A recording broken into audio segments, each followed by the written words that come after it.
Good evening, everybody. It is Steve Lookner with Agenda Free TV. We are here to bring you a live update on the Texas flooding. There was a press conference a short time ago, which we will be showing you. I'm sorry I couldn't show it live. I was at a family event for the 4th. So we had some coverage earlier today. I took a break, and now we're going to give you an update on what is going on there. The latest death toll is 24 from this catastrophic flooding today in central Texas. 23 to 25 girls from a camp, young girls from a all-girls camp on the Guadalupe River are still missing. Basically the same number as when we, as hours and hours ago, which is not a good sign, of course. I was hoping maybe that number would be lower by now. So 23 to 25 girls, little girls, missing from a camp, 24 dead, and maybe other people who are missing as well. So we want to bring you the latest updates and take your comments and questions on the air. And we will have a look at that press conference, because I haven't even gotten a chance to watch the press conference. I heard a little bit about it, but I haven't even gotten a chance to watch it myself. So we'll do that, and we are going to take your comments too. Okay, I do want to thank our moderators as well. We have moderating right now. Ruth Krafasi is here. Thank you, Ruth. She's over there on YouTube, and also thanks to our moderators on Twitch. We have Matthew Kohai 3 and Papa Bear and McBritches. Thank you. Thanks Neo Geo Zach, by the way, for subscribing on Twitch. Thanks also to our Facebook moderators and our X moderators. Let me just pull up here. Where is this? Linda Belk, Larry, Misha moderate for us on X. And thanks to our Facebook moderators as well. What causes flooding to be so bad? They got an enormous amount of rainfall, basically. A huge amount of rainfall, way more than they would normally get in such a short amount of time. As to whether there was proper warning for people in the area and whether that could have been handled better, I'm not going to weigh in on that, but there are questions about whether there should have been more evacuations than there were, for example, and whether preparations, whether people were adequately warned and evacuated. There are questions about that. Thank you, Margaret Riley and Kay Lowry Body and Shannon Davis Hughes, who are moderating over on Facebook. So we'll get to the press conference in a short time. Thank you, Genobi, by the way, also JD63 and Doug Ross. So let's just talk for a few minutes. And before we get to the press conference, and then we'll show you the press conference. I'm guessing some of you have seen the press conference, but I have not seen it yet. Thank you, Allison Hargroves, for the memberships as well. So you can see right here, I think some of you have seen the oops. Now you're going to hear two of me for a second. For the membership. Oh, now why are you still hearing two of me? Let's see. Some of you have seen the oops. Something is playing here. What is playing? There is something playing. Oh, I know what's playing. There we go. That's better. Okay. 24. This is an AP headline. 24 dead in Texas floods and more than 20 children missing from a girls' summer camp. So somebody said, what caused the flooding? Well, look at the first line of this article. Months worth of heavy rain fell in a matter of hours on Texas Hill Country. Again, months worth of heavy rain fell in a matter of hours on Texas Hill Country, leaving 24 people dead at least, and many more unaccounted for, including more than 20 girls attending a summer camp. As search teams conducted boat and helicopter rescues in fast-moving floodwaters. I actually saw a helicopter on the radar. Yes, this is a helicopter. This is a Department of Homeland Security helicopter, which you can see on ADSB Exchange. So actually what I'll do here is, this is adsbexchange.com, a flight tracker you can check out. If I do this and I do, where is the, I forget here. There it is. Is that it? Okay, so just to show you where this is, we're talking about southern central Texas. There's San Antonio and there's Austin.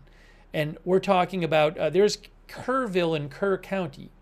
And so there is a helicopter right now. There might be more helicopters, but you can see a helicopter flying around the area. This is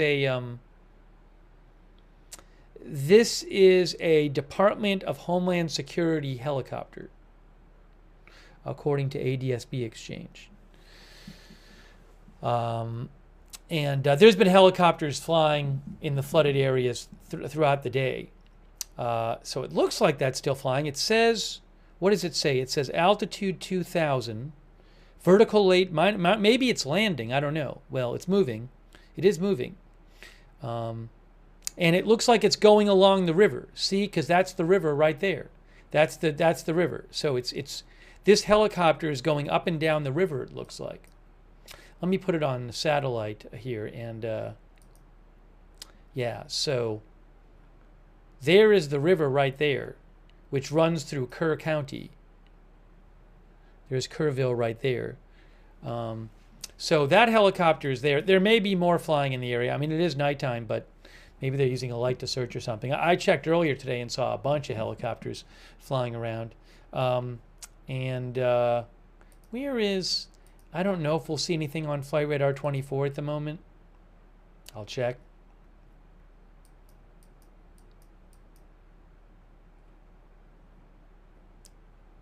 Sometimes helicopters, they appear on one and not the other. I'm not on Flight Radar 24 at the moment. I'm not seeing one over there, but I'll keep an eye on it. Where is it here? Let me make sure here. Yeah, there's not one on Flight Radar 24 over there. Okay. So as I was saying, as AP said, months worth of heavy rain fell in a matter of hours on Texas Hill Country. 24 people dead at least, and more than 20 girls missing from a summer camp, which is on the river. Desperate pleas peppered social media as loved ones sought any information about people caught in the flood zone. At least 10 inches of rain poured down overnight in central Kerr County, causing flash flooding of the Guadalupe River.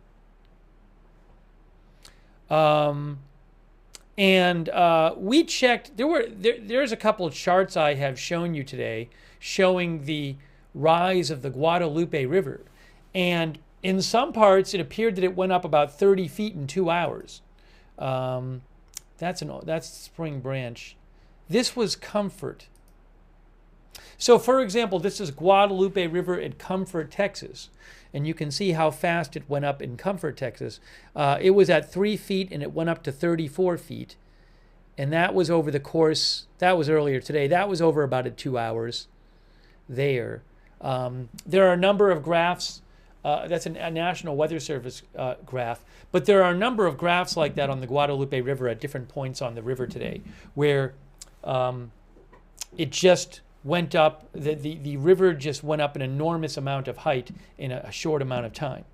And then in Kerr County, it was going up there in the middle of the night, I think roughly between 3 and 5 a.m., if I remember right from the press conference earlier. But, you know, people were sleeping.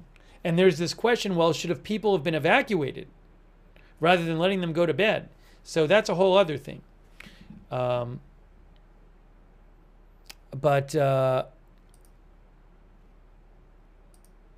on a second here.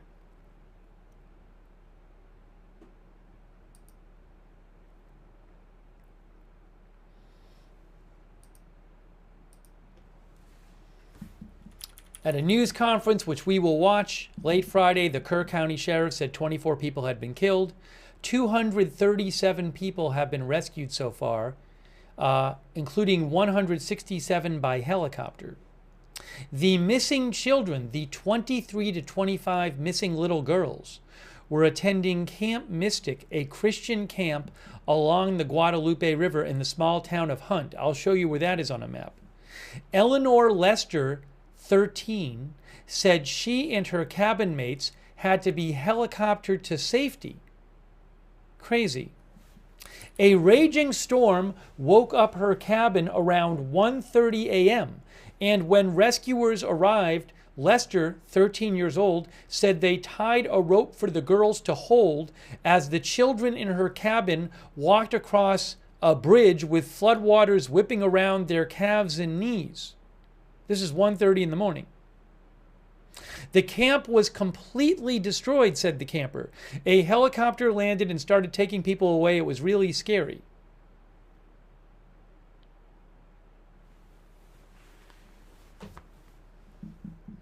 This is I'll show you on Google Maps where that camp is.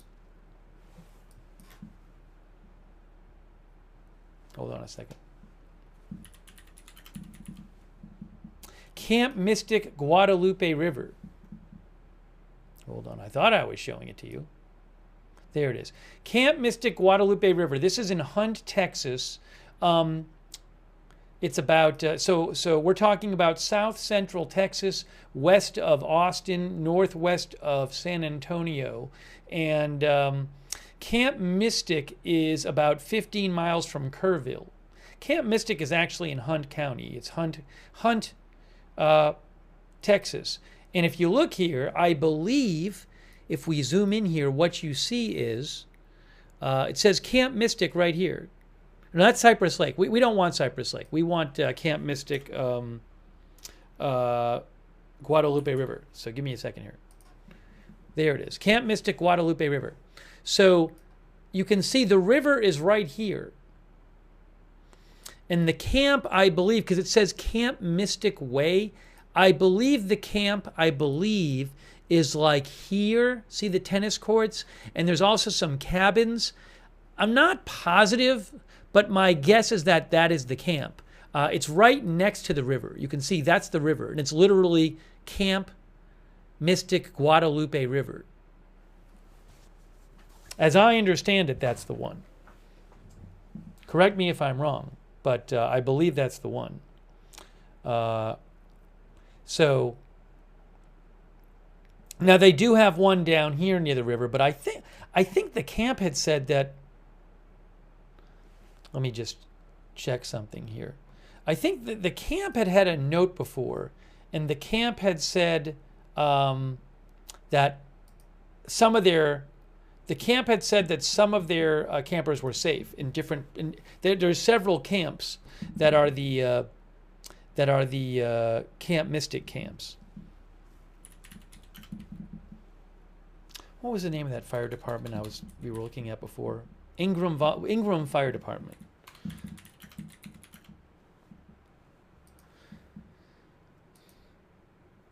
Yeah, so Camp Mystic had said earlier today that the Cypress Lake campers were all accounted for. And you can see there's Camp Mystic Cypress Lake. So they're not the ones missing.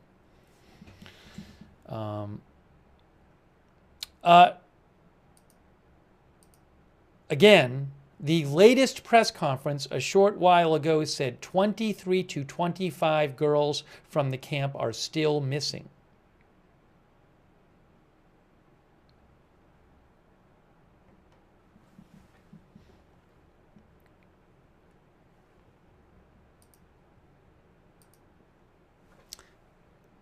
I don't know this eyewitness, Eleanor Lester, 13, from Camp Mystic. I don't know if she was in the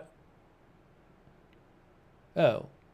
Well, it implies that she is from the Guadalupe River camp. But again, she said that she and her cabin mates had to be helicoptered to safety. She said a raging storm woke up her cabin around 1:30 a.m. and when rescuers arrived, she said they tied a rope for the girls to hold as the children in her cabin walked across a bridge with floodwaters whipping around their calves and knees. The camp was completely destroyed, she said. A helicopter landed and started taking people away. It was really scary. They had to evacuate these girls by helicopter at 1:30 in the morning. A river gauge at Hunt, which is where that camp is, recorded a 22-foot rise in about 2 hours. The gauge failed after recording a level of 29.5 feet. said a National Weather Service meteorologist, Bob Fogarty. He said, the water is moving so fast, you're not going to recognize how bad it is until it's on top of you. On the Kerr County Sheriff's Office page, people posted pictures of loved ones and begged for help in finding them. Just sad. About 23 of the roughly 750 girls attending Camp Mystic are among those unaccounted for. I'm going to read you another eyewitness account, but let me see if I can get you that river chart.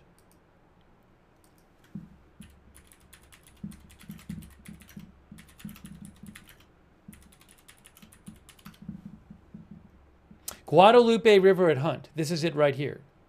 This is the exact chart that the article was just talking about. This is the Guadalupe River at Hunt, which is basically where that camp is. Yeah, I mean, this will show you right here where this, I believe that's the camp right there. Highway 39 in the river, Highway 39 to the right of the river. Okay, so if we go back here, Highway 39 river. All right, so the where is it here? It's a little hard to tell. Where is this?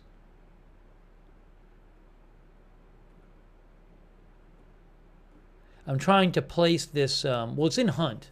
Guadalupe River crosses, it's to the right of where the river crosses over the freeway. Can I find that? Where does the river cross over the freeway? Or is it, you know what, that might not be exact north and south. The 39 is there. Oh, right there. Yeah, it's right around here.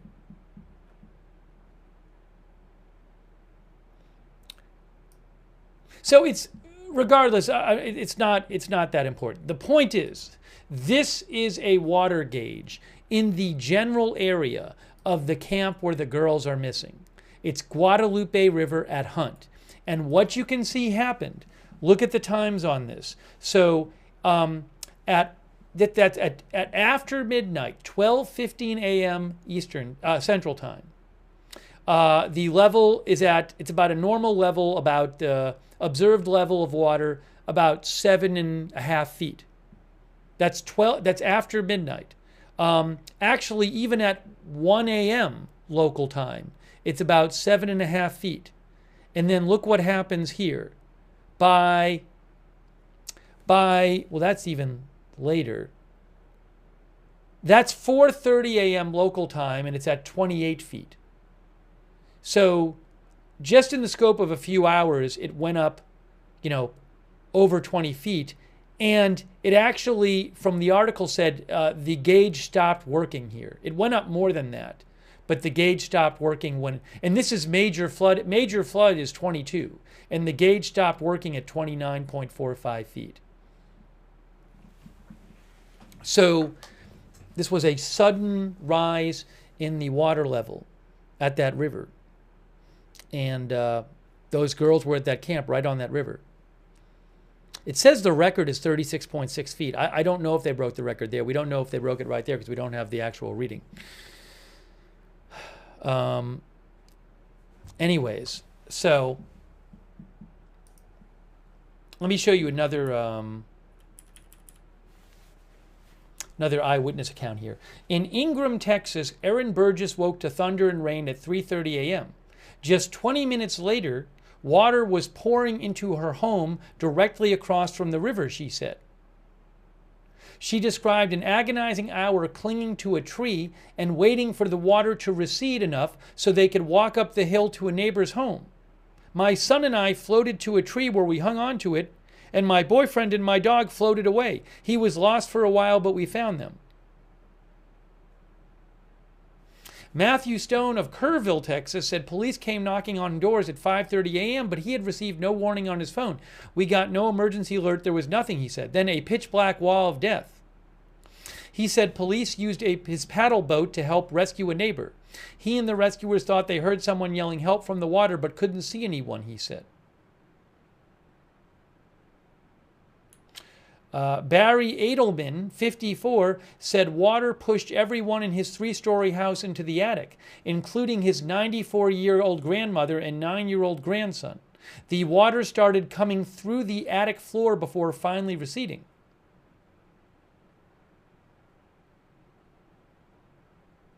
Now, you would ask about this, well, there's been a bunch of questions about this. How much could this have been anticipated? Did they know there was a decent chance this might happen? Should people have been evacuated? So there's something about that here. They talk about that. They've talked about that in the press conferences today. We're going to watch the latest press conference shortly, which I haven't seen. My guess is that they might mention that there too.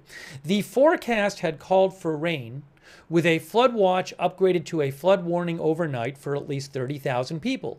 But totals in some places exceeded expectations, Fogarty said. And who's Fogarty? Bob Fogarty, meteorologist with National Weather Service. So he said in some places, totals exceeded expectations. Patrick, and who is Patrick?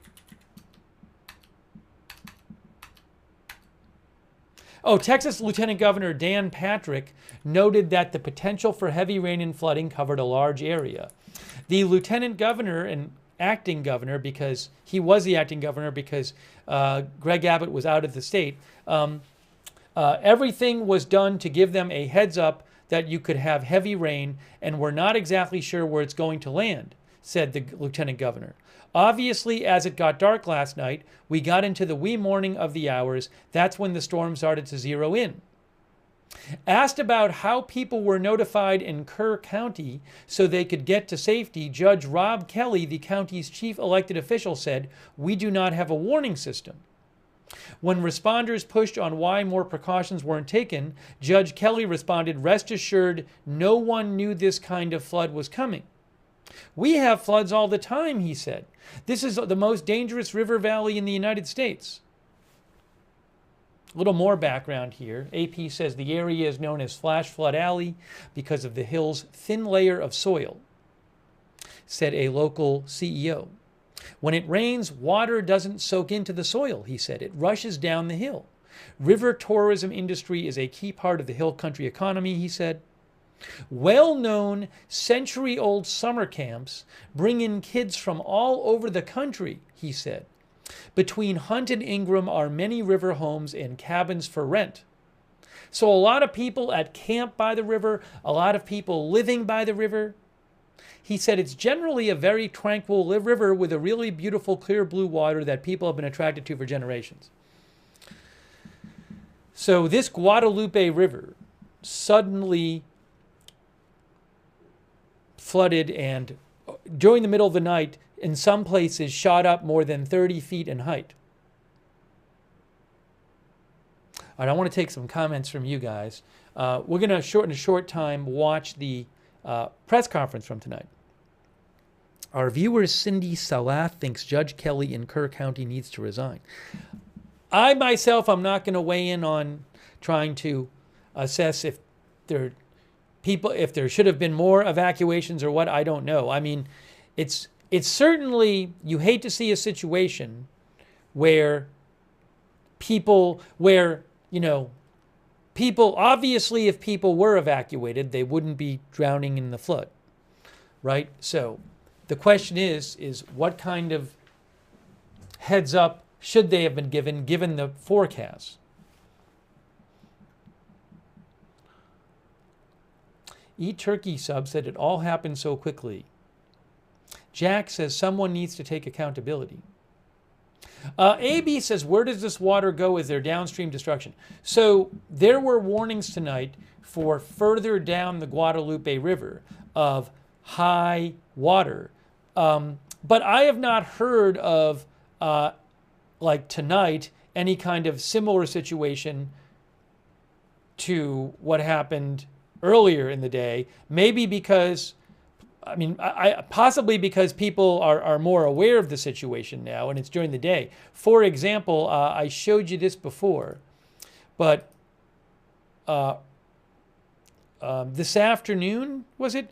Comal County, Texas, came out with a warning, and they said,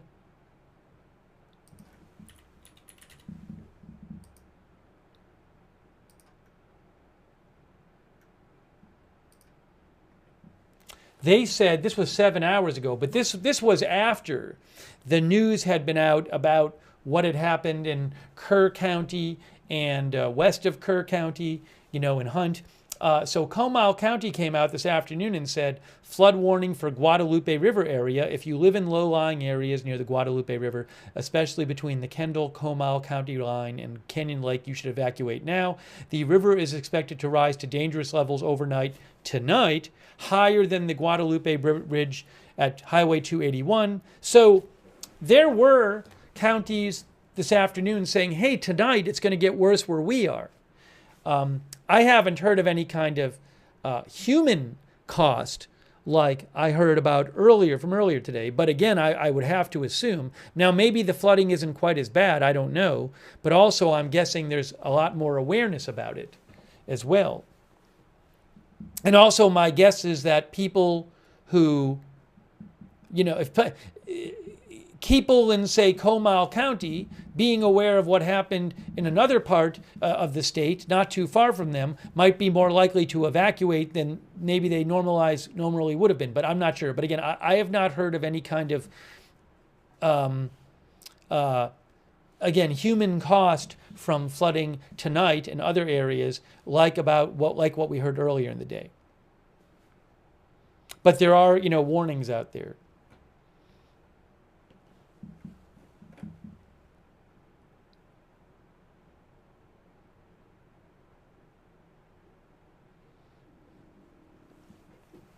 Brayton Howell says there was a potential flood the news knew about.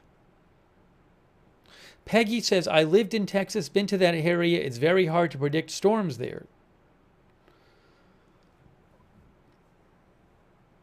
Larry DM, thank you, Larry. Larry says, I am in the Austin area. The weathermen have warned very heavy rains were coming to the hill country 3 days ago. Carbun thinks they had plenty of hours' notice. By the way, a quick thank you to PZ Papa Zulu. Thank you, PZ Papa Zulu. Also, again, Larry DM, Knox Corvus, Sumisu. She said it reminded her of flooding in 2021 in Germany. Thank you, Bruce Kaiser, who says, are these camps inside a 100-year flood zone building codes? I personally do not have background about, how often this flood would be what expected to occur, what kind of risk was assessed on building in this kind of place. I mean, there's plenty of places. As we just read an article that talked about there's lots of camps in that area near the river, and people live near the river.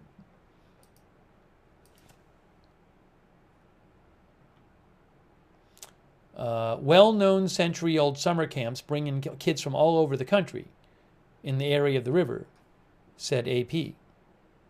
Between Hunt and Ingram, sounds like on the river, are many river homes and cabins for rent. Thank you, Bruce Kaiser. Thank you also to Diaphanik. Diaphanik, who said, I went to a boys' camp there and was there for the 87 flood. My mother was a counselor and lifeguard at Mystic in the 50s. It's in the hill country. It was the perfect storm. Diaphanik 1 thinks there's no one to blame.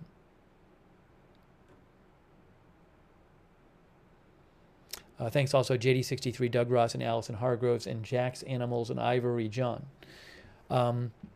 Okay.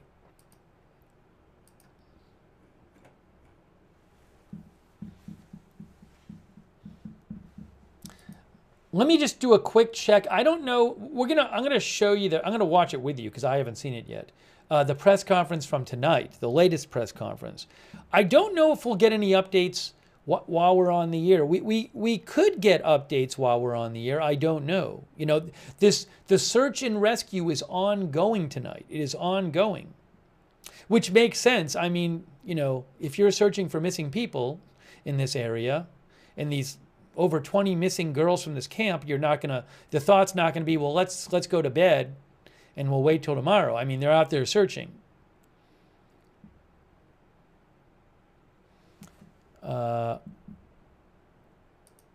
And this helicopter I still see on ADSB Exchange. This is a Department of Homeland Security helicopter that appears to be flying along the river.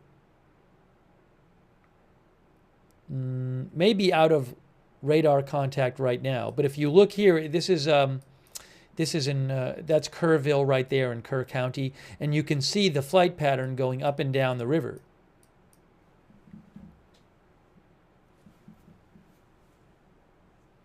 Willem Mills thinks there's only so much searching to do at night in these conditions. Well, you know, our viewer JT63 says somebody could be hanging in a tree branch.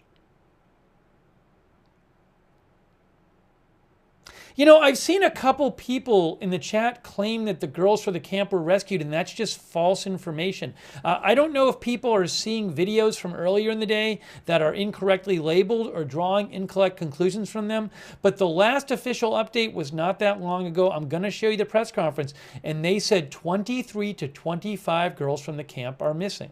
That was the last official update.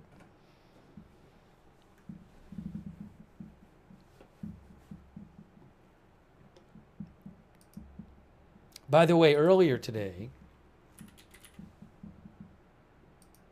Fred Flintstone thinks that helicopters there may have heat sensors. Kristi Noem, the Secretary of Homeland Security, said,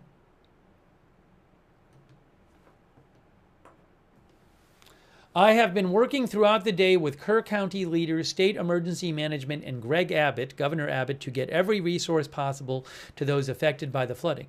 I have activated the Coast Guard and FEMA resources to help those affected and bring Americans in crisis to safety. Pray for Texas.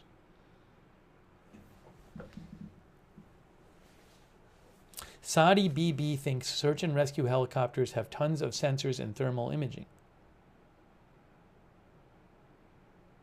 I did see a report today.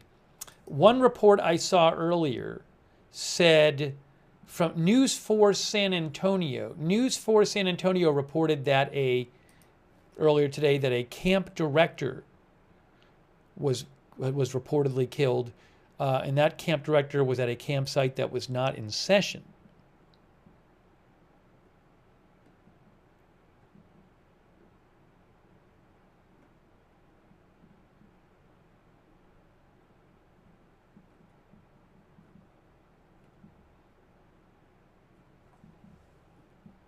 Hang on one moment here.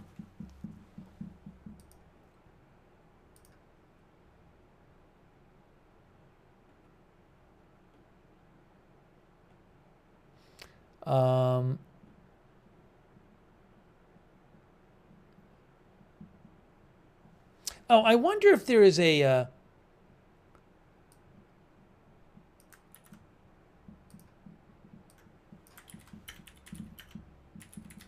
Give me 1 second. I'm going to look something up here.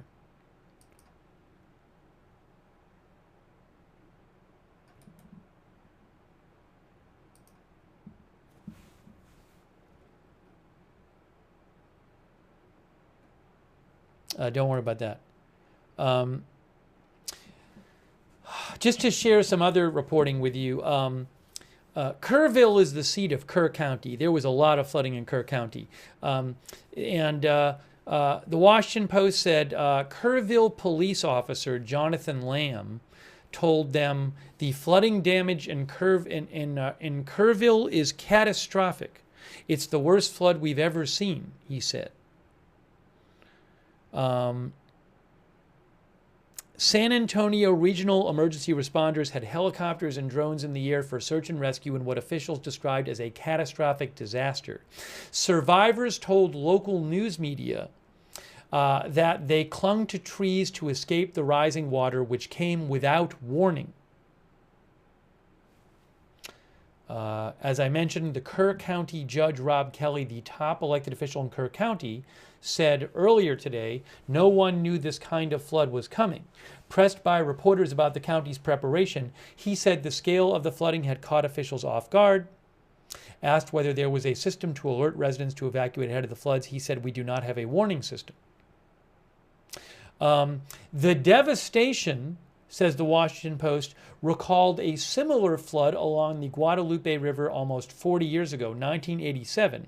10 teenagers in 1987, July 16th, 1987, 10 teenagers were killed and 33 others injured when a bus and a van leaving a church camp encountered floodwaters caused by 5 to 10 inches of rainfall. A massive flood in 1987 traveled through Ingram, Kerrville, and Comfort. Some of the authorities today have talked about the 1987 flood.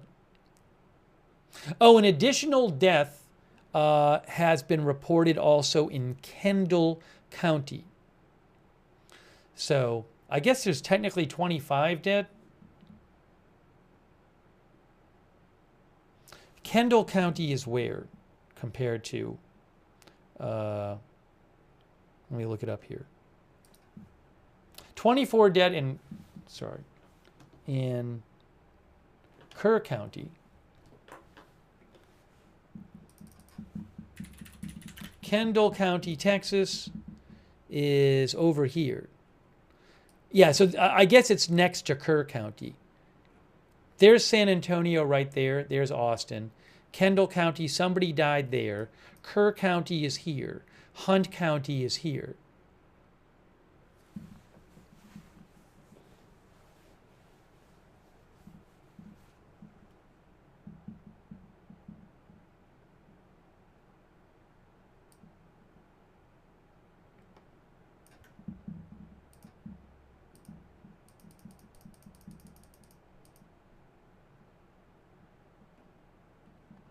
I will check if I have any updates for you. Shortly, we will watch. In a couple minutes, I'm going to put on the press conference. Our viewer, Texas Infidel, says, "I live in Canyon Lake below the flood area. We didn't receive the normal NOAA SAME alert for such events. We're waiting for the water to reach Spring Branch. Spring Branch has, I believe, a flood warning. And eventually Canyon Lake," says Texas Infidel. "Fortunately," Texas Infidel says, "CL is a flood control lake and has the capacity to absorb all this water. For the majority of Comal County will be spared the destruction." That's what Texas Infidel thinks. "I hope the missing children are found safe." Thanks for writing in, Texas Infidel. Yeah, Spring Branch, Texas.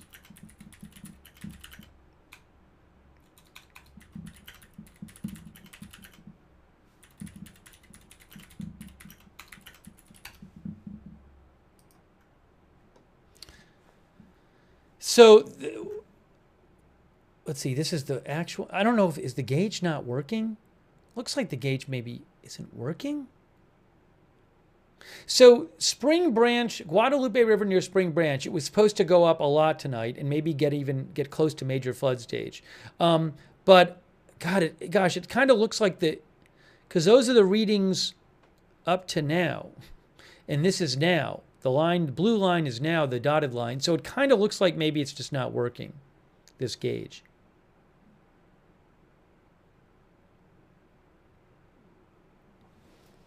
But Spring Branch had issued, I think there was an alert issued.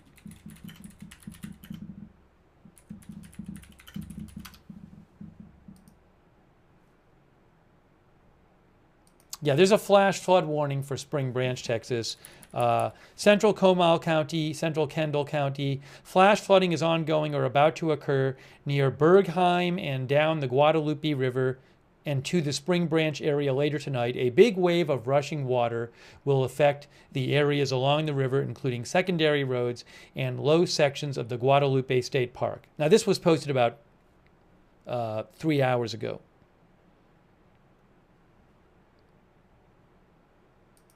This right here is a radar Omega, and it's showing the current flash flood warnings.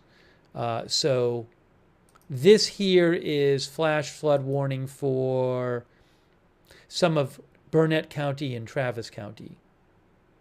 Up to 2 inches of rain have fallen. Additional rainfall amounts of 2 inches are possible.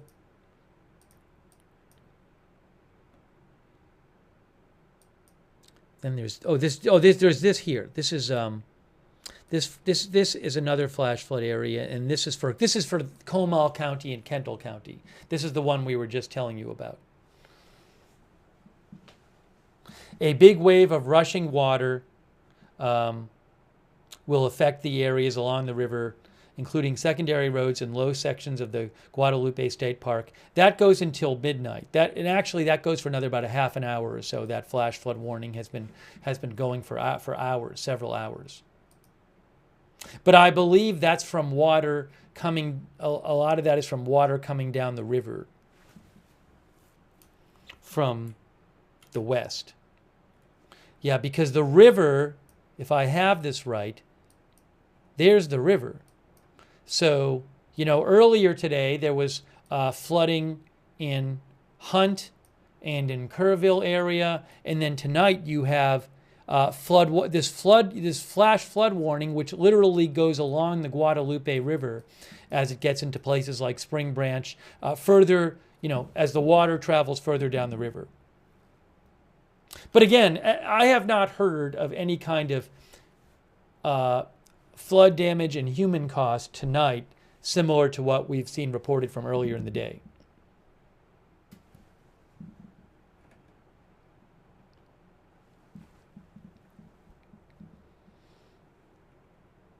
Is it still raining there? I am showing you right now I'm going to show you what it looks like here on the radar, the rain radar.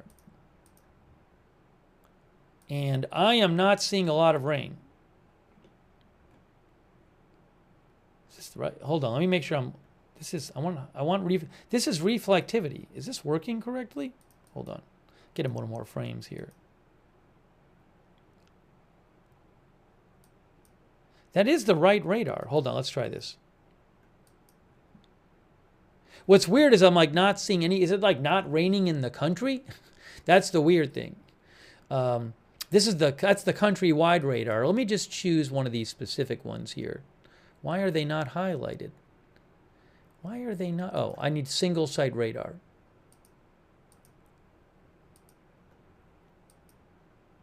For what it's worth, I'm not seeing precipitation on the radar right now. One of our viewers, Sheila Miller, says, I'm in hill country and it's sprinkling. How about this one? Let me just do something real quick here. Let me just refresh the radar just to make sure it's not a weird radar thing going on. I'm not really seeing precipitation on the radar right now. Unless there's a problem with, some sort of problem with radar Omega. It's usually quite reliable. I'm clicking on all these radars and I'm not seeing anything. And I'm on reflectivity. Could it be broken? Let me see something. Yeah, I'm going to check one other radar here.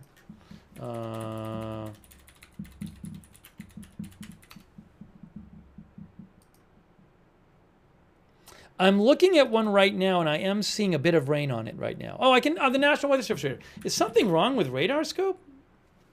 Let me show you the National Weather Service radar. I have it right here. National Weather Service radar. Here we go. Look, there it is right there. That's a National Weather Service radar. There you go. Okay? Here it is. So, yes, there is some rain because that's the current radar. I don't know what's going on with radar Omega. That's strange. But looks like there's a heavy bunch in this area here. Kerr County today, which is where there was a bunch, Kerr County, around Kerrville, where there was a bunch of flooding today, they don't have rain there right now.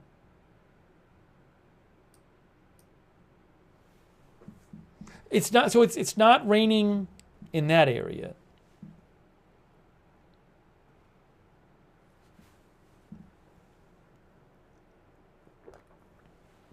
Anyways,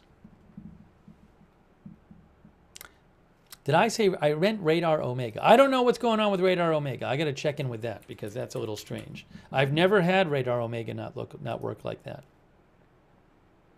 Oh, maybe. Well, I don't know. I shut it down and I turned it on. Let's try one more thing with Radar Omega. It's the weirdest thing. It's so strange.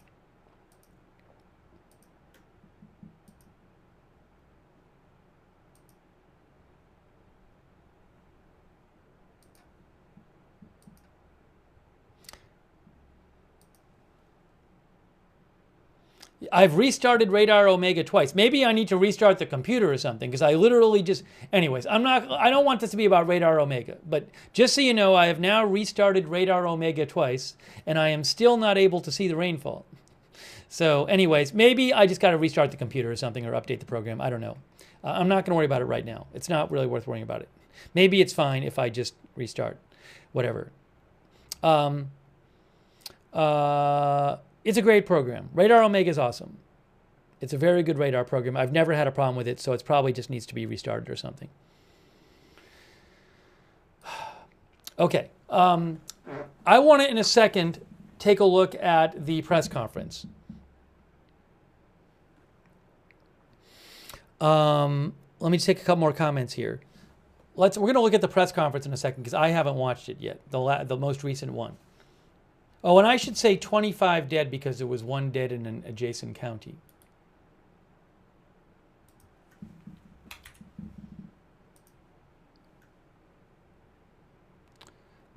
Cray Sky says, a lot of Houstonians baffled regarding the severe weather event unprecedented. Thank you, Cray Sky. Oh, if you want to see pictures, I'm not going to post them here, because I don't have the permission from the parents to post them. I don't think it'd be a problem, but I'm going to direct you to some photos of some of the missing girl campers. Peyton Yeager, who's a reporter in Texas, has posted a number of photos of missing campers, confirmed missing campers. So I'm going to post a link to Peyton's X account in the chat right now, Peyton Yeager. And if you scroll down on her X account, you will see a number of pictures of different of the girl campers missing. They're quite young. It's really terrible. Some parents actually some family sent photos to her of some of these missing girls.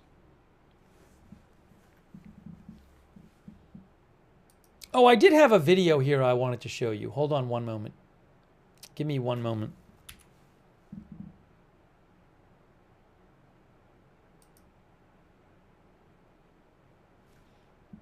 At least 24 dead in Texas flash flooding, 24 young campers missing. Let me show you this. Reuters had a video with, I think, some flooding video. I can only show you what I have the rights to in terms of flooding video. Here's a Reuters video from earlier today. This is from, I think it says Kerrville. Eyewitness video shows a swollen Guadalupe River after heavy rain hits Texas.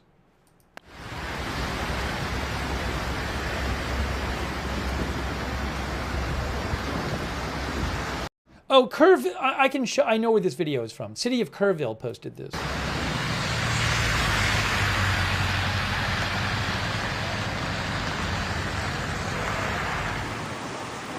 y'all from Kerrville? Yeah, this is horrible. That's a different video from Michael Moe. I don't think there's going to be a show today. Now, to get the real perspective, you would have to, I mean, you can see where the trees are, but again, parts of the Guadalupe River went 30 feet, over 30 feet higher than they normally would be. But I'm sure if you had a before and after video of this area, it would really be like a wow, you know, because you'd see where the water level normally is.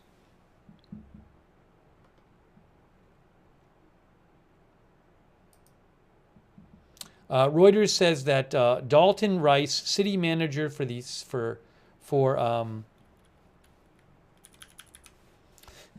manager for Kerrville, the county seat of Kerr County, told reporters that extreme flooding struck before dawn with little or no warning, precluding authorities from issuing advance evacuation orders as the Guadalupe River swiftly rose above major flood stage. Parts of Kerr County got as much as a foot of rain. State emergency management officials had warned as early as Thursday that West and Central Texas faced heavy rains and flash flood threats over the next couple of days, citing National Weather Service forecasts. But the weather forecasts in question did not predict the amount of rain that we saw, said W.Nim Kidd, the director of the Texas Division of Emergency Management.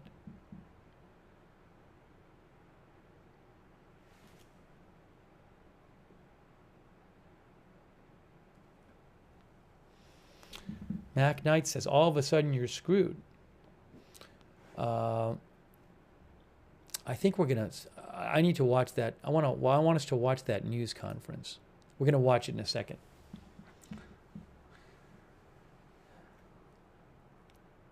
Carissa says, I'm thinking the missing girls were in a cabin swept away. It's possible. I mean, again, it was the middle of the night. I would think they would be sleeping at the camp.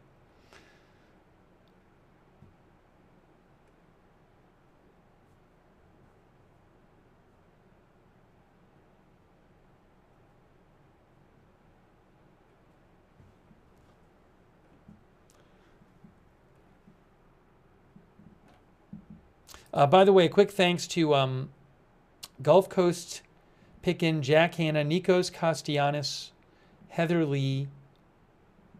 Heather Lee says that according to news in Texas, they didn't have flood warning alerts in place by the camp. I don't know that for sure.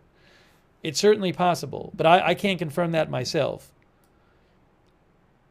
But, I mean, you saw, we read you an eyewitness account from AP of a 13-year-old camper at Camp Mystic, which is the camp where the girls are missing from.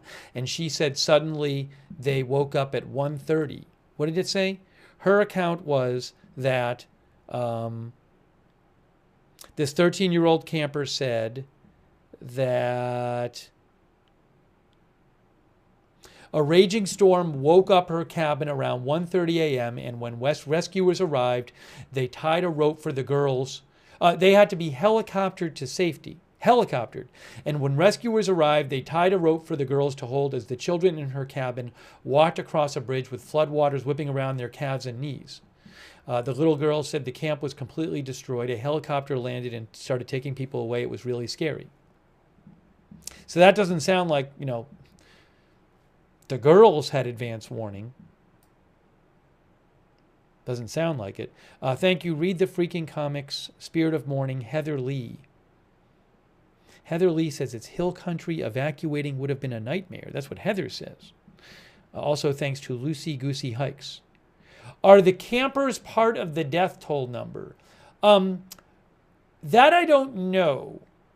I don't know well. We'll have to watch the press conference because it may have been addressed in a way, but I don't know for a fact, and I haven't seen the press conference yet. We're going to do that next.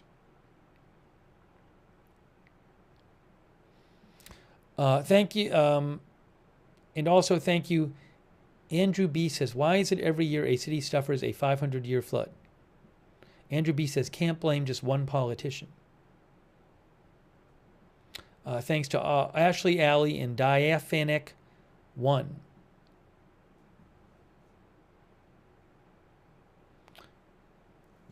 Diaphanic thinks the only blame could be on the forecasts. Again, I can't really speak to that whole issue. Obviously, there's this question of should there have been more evacuations and warnings and that kind of thing. Okay, let's look at the press conference. Again, this is South Central Texas. A lot of flooding in Kerr County. Also, that camp is next to Kerr County in Hunt County, Texas, and also flooding in Kendall County, Texas. Kerr County is northwest of San Antonio, west of Austin, in South Central Texas. All right, I'm going to put this on right now. I think it's time to play the press conference, which, again, I have not seen. This is the most recent one. And the governor was at this one, Greg Abbott. So I'm going to watch it with you. I do want to thank our moderators again. Thank you so much. Hold on, I got to reset. I think once in a while the chat freezes and I just need to reset the chat window so I can see your messages there. Give me one moment here. Give me one moment here. Okay. Let me just shout out our moderators, and then we will look at the press conference. Okay. Oops. Now I can. Now why am I hearing myself? Oh, I know. There you go. Okay. Nope, that's not it. That's it. Okay. Thank you to our moderators. I really appreciate it. The moderators who are here right now for our update. Ruth Krafasi is moderating. Thank you, Ruth. Also, thank you to Matthew Kohai 3 and Sarah moderating over there on Twitch. Linda Belglary and Misha moderate for us on X. Thank you also Shannon Davis Hughes, moderating on Facebook, and Margaret Riley and Kay Lowry Body. Thanks also to I was going to thank one other person, Athena Gunlock, for subscribing over there on Facebook. All right, so let's get to the press conference. And Tatsiki on Twitch and Peachy Kim on Twitch, thank you. And Sarah for subscribing on Twitch. All right, let's look at this. Oh, this was earlier tonight. This was a couple hours ago, about 2-3 hours ago. But this is the most recent press conference, and this is the one the governor is at. So let's take a look. It might take me a second to get the sound level right, but hopefully it won't take too long. So let's check this out. Oh, and I need to fast forward it to when it starts. Nation that really wants to find. All right, here it is.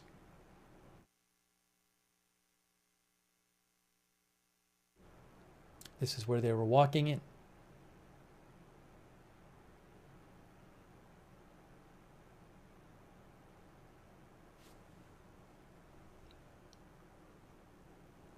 And there is Governor Abbott in the blue shirt, the light blue shirt.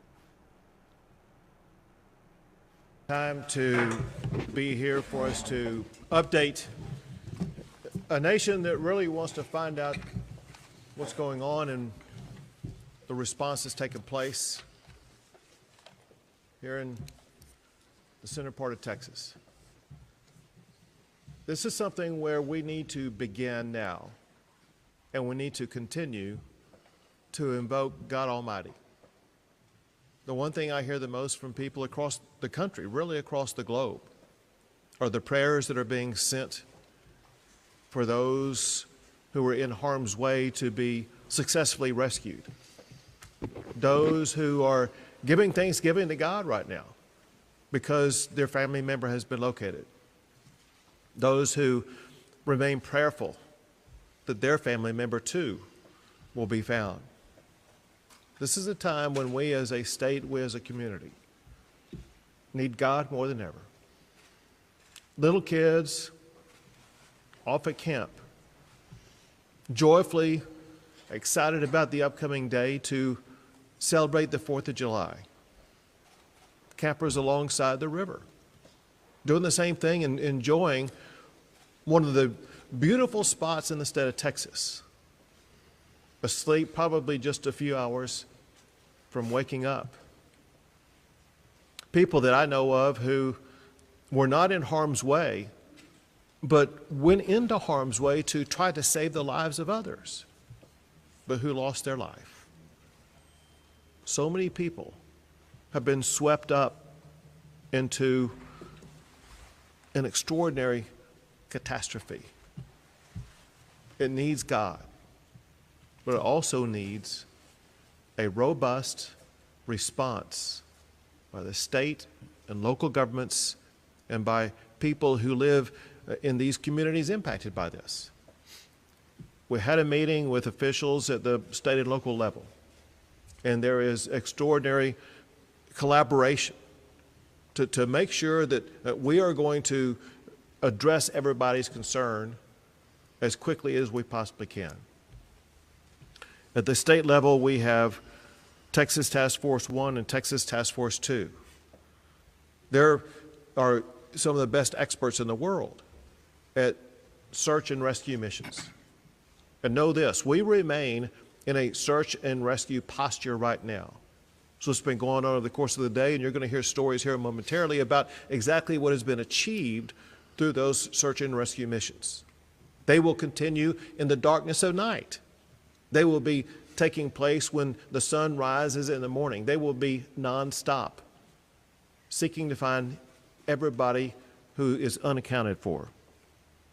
The Texas National Guard has been a part of that process, and you'll hear the general in charge of that speak here soon, as well as the Texas Department of Public Safety and their operations. We also have game wardens from the Texas Parks and Wildlife that are involved in this process, as well as the Texas Division of Emergency Management. I have assured all of the local officials here that whatever they need, whether it be personnel, whether it be equipment, whether it be search and rescue operations, whether it be supporting them in their endeavors, whatever these communities need, the state of Texas is going to step up and provide it. But we know that what is needed and wanted the most is all the families out there who are waiting for information about their child or their loved one. And as you will hear, we are working on strategies to deliver on that information that families are craving. We want to make sure we get information to families as quickly as we possibly can. But most importantly, we will stop at nothing to ensure that every asset and person and plane and whatever is needed is going to be involved in the process of rescuing every last person and ensure everybody involved in this is going to be fully accounted for. As a part of this, I'm signing a disaster declaration. Definitely one that includes this area, but includes more than this. And this is the proclamation here that I'll sign, but I want to tell you in here, I'm declaring a state-based disaster for those in the following counties: Bandera, Coke, Comal, Concho, Gillespie, Kendall, Kerr, Kimball, Llano, Mason, McCullough, Menard, Reeves, San Saba, and Tom Green counties.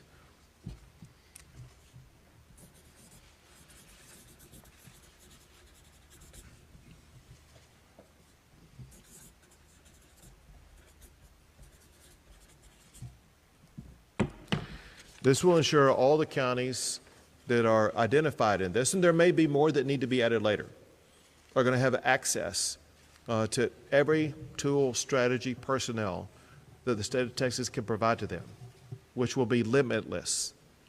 We'll put in everything we have in the entire state. Someone who's been involved in this and shares the commitment is the Lieutenant Governor Dan Patrick. Thank you, Governor. Dalton, who's our city manager, told us earlier that he was jogging at 3 in the morning along the river, and there wasn't a drop of rain falling. And within a few hours, the Guadalupe had risen about 26 feet, and actually it rose that quickly in about 45 minutes of those 2 hours. And since that first alert went out early this morning, between 4 and 5 a.m., the city officials here, the sheriff, immediately sprung into action. And since 4 or 5 this morning, they have not stopped. We put forth 400 to 500 state employees, DPS, game wardens. I'll let the speakers talk about the specifics of everyone we had in the air, drones, helicopters, but from the first minute that this storm went from 3 in the morning, not a drop of rain, until the tragedy struck and the river rose, these people behind us, Governor, have done everything they can. And there have been a number of rescues, and they'll speak to that as well during the day. And I echo what the governor said. As I said earlier, we will not stop until we find every body, and the rescue continues that effort. We will not stop. And it is God Almighty that we need. Not a thought and prayers message. Hey, get down on your knees and pray for these families tonight and all these children. Thank you, Governor. Thank you. There's going to be other people who speak here, but before they do speak, I want to recognize a few others who will be involved in this process. One is the state representative from this area, West Riddell. Why don't you let people know who you are? And we're also in the State Senate District of Senator Pete Flores. And we have the Texas Parks and Wildlife Game Warden, Colonel, who's here with us. Thank you all for being a part of this process. And now I want to turn things over to Sheriff Letha. Yes, Sheriff Larry Letha, Kerr County. What I'd like to let y'all know and the public know is, like the governor said, we do have all the resources we need at this time, and we will continue to have them until we finish this mission. I want to tell y'all that we will be working around the clock 24/7 until every person is found. What I can confirm at this point, we're at about 24 fatalities. We're not going to be giving any names out at this time. We're still notifying next of kin. Also, I've been notified one fatality has been found in Kendall County. I cannot say it's related to this incident at this time, but we'll let y'all know when we find out more information. I asked the media to be real patient with us during this time. We've got a lot of things going on. Y'all see what? There's a lot of people here. We have a lot of resources. We just need more time, and we're looking really forward. We'll be working 24/7 overnight into tomorrow through the next several days in this mission. We will get you information as we get it. We will get it to you. We'll continue to have briefings. We'll continue to keep updated at this time. At this time, I'll turn it over to Mayor Herring.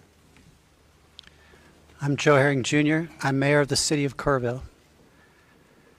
My job today is to tell people thank you. People from across the state have come to help. City, county, state, all working together, all working for the same goal. I want to say thank you to the dedicated men and women of the first responders. You are our heroes today. We will not stop. We will rescue those in peril, and we will find those who are missing. But I'd also ask, please pray for our community. This is a hard day, and there will be hard days to come. Pray for us. We covet your prayers. Thank you. The task of the Texas Department of Public Safety is to serve and to protect our state, as well as to keep people safe. I want the Director, Colonel Freeman Martin from the Texas Department of Public Safety to explain to you all the details about the links that DPS has gone through over just less than the past 24 hours, which has been very helpful in what you guys helped accomplish. Well, this was a catastrophic event. It was a mass casualty event. And we don't want to get up here and brag about, the successes when there's life lost and kids that are still missing. But I can tell you every asset, every resources that the Department of Public Safety has is being used here today. We have long-lasting relationships with the Sheriff, Larry Letha, that go back 30 years, working with the mayor. And we brought in over 100 troopers this morning, and they worked all day, rescues, high water vehicles, boats, rescue drivers, divers, 7 rescue helicopters with hoist capabilities. And that was just today. We have another shift coming in tonight and another shift in the morning. We'll really ramp it up in the morning, but we will not stop. In addition to the search and rescue, that's the priority right now. Moving forward, tomorrow we're going to bring in communications operators, victim services people to help our partners here in Kerr County and HHSC. We have Parks and Wildlife here. They're providing just many boat teams, and they have 2 rescue helicopters. Today we had the Texas Military Department, the Texas Department of Public Safety, Parks and Wildlife, Task Force 1, everybody working in support of our local partners. That's what right looks like. There are no egos here. There's nobody in charge. We're all working together. We're all communicating, and we will not stop until we find every last person. So we'll be here for days to come. This is not, this won't end. Tomorrow is going to be a very important day. We had a hard time getting in this morning with the weather the way it was. So as the day went on, it picked up, and we were able to rescue more and recover more. That will continue tomorrow, and we have more resources en route. So with that, I'll turn it over to General Seltzer. Good afternoon. As the governor has already said, he has ordered me to provide every capability that the Texas National Guard has to these local officials in this community. Today, we activated 5 helicopters with hoist to do rescue operations. They were paired with rescue swimmers from Texas Task Force 1. These crews trained together year-round just for this situation, and they were ready to respond. Additionally, we have 3 additional helicopters on the way to support the community. We are also using high-profile tactical military vehicles to move evacuees out of high water areas to shelter locations. As of a few hours ago, we had rescued or evacuated 237 people, and 167 of those were by helicopter. So we're having a very good helicopter response when the weather allows. Additionally, in our operations tomorrow, we'll be sending personnel to help with evacuee shelter management, and also the Texas Emergency Tracking Network. It's a banding system so that we can band evacuees to help get accountability of who's being evacuated into the shelters. Thank you. Thank you, General, and thank you to the men and women of the Texas National Guard. And now, Nim Kidd, the Chief of the Texas Division of Emergency Management. Thank you, Governor. Our prayers are rooted in action. We've had folks on the ground since yesterday afternoon here, and our State Emergency Operations Center was opened at 1 o'clock yesterday afternoon.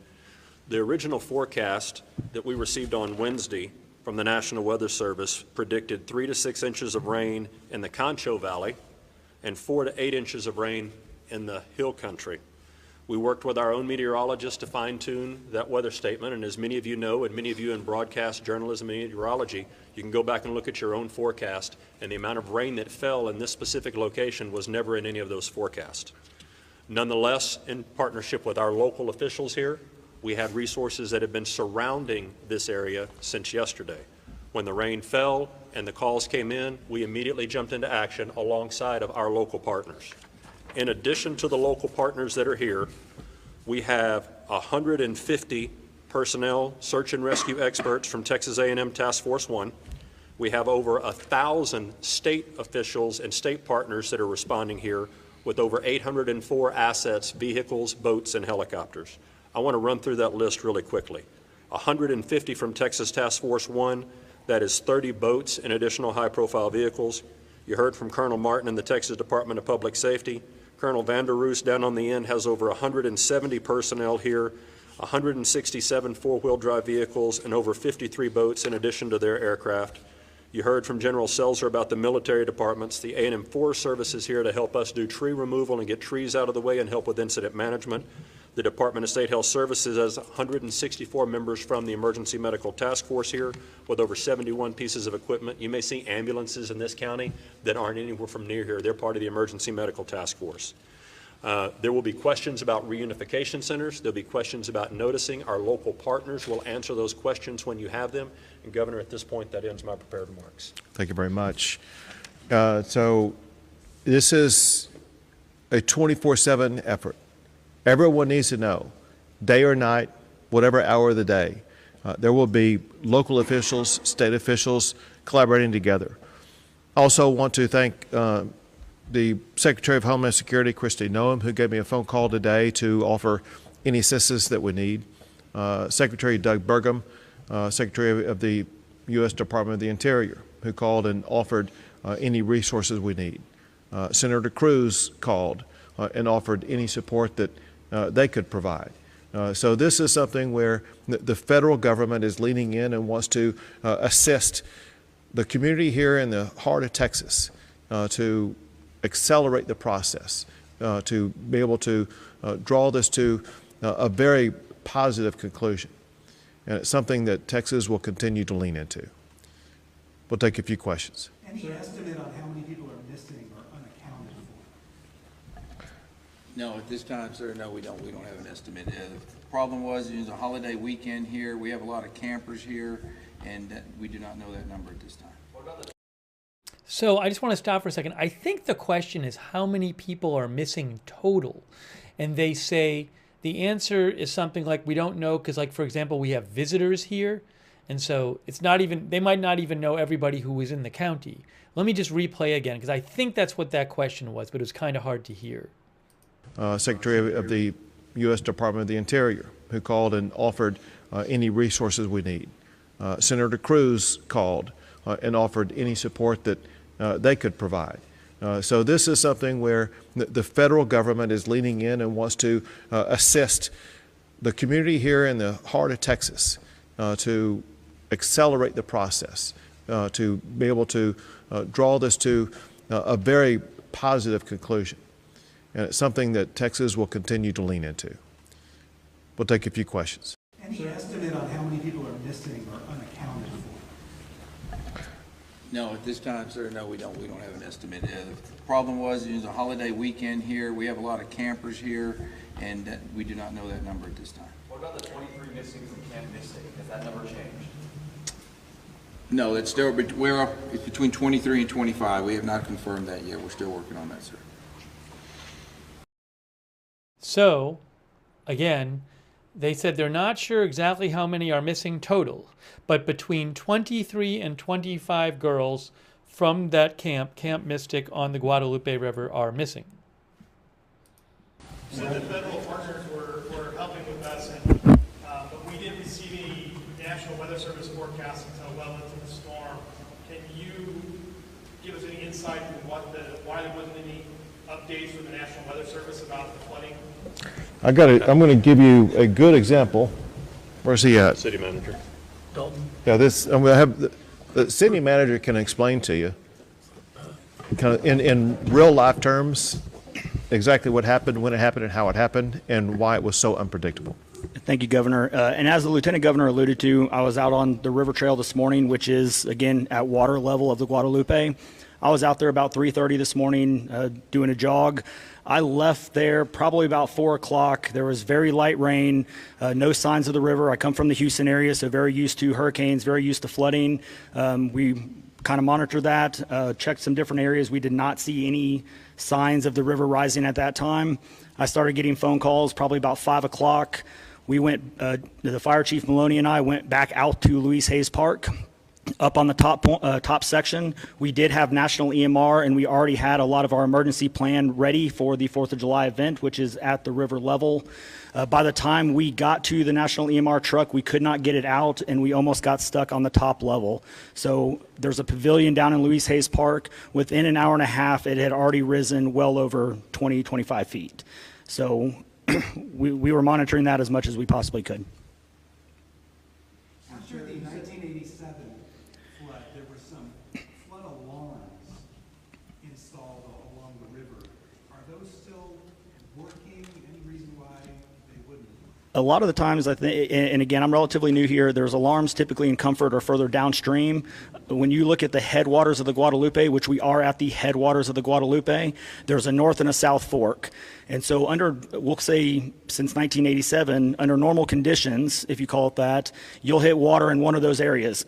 And those two forks will converge into the Guadalupe, which comes through the city of Kerrville.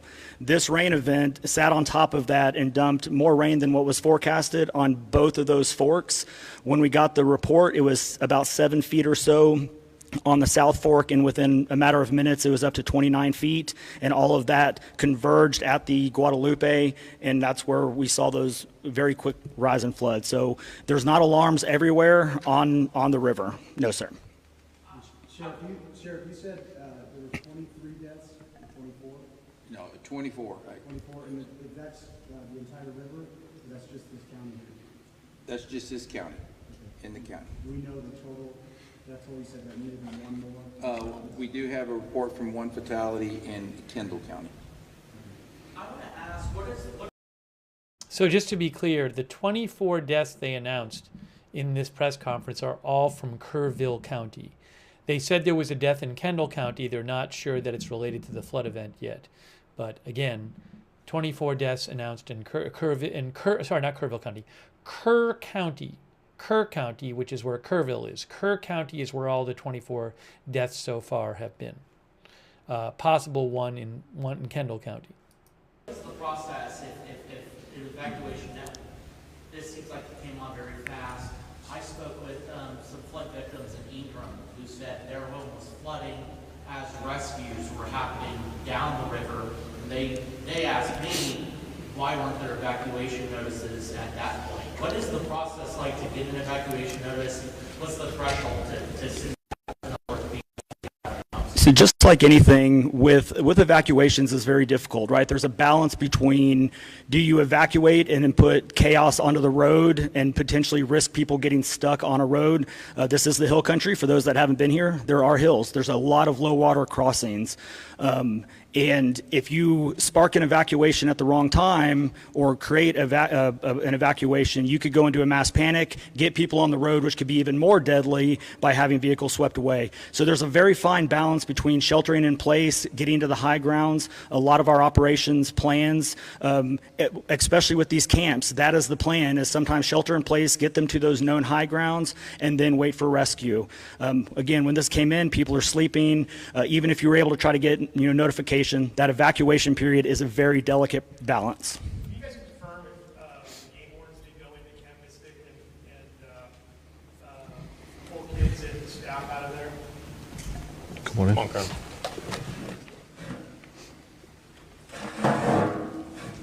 Yes, so starting early this morning, we had about 107 game wardens along with our aviation group trying to make access into the camp. Shortly after midday, we breached over into the camp and were able to start removing children from the camp from there.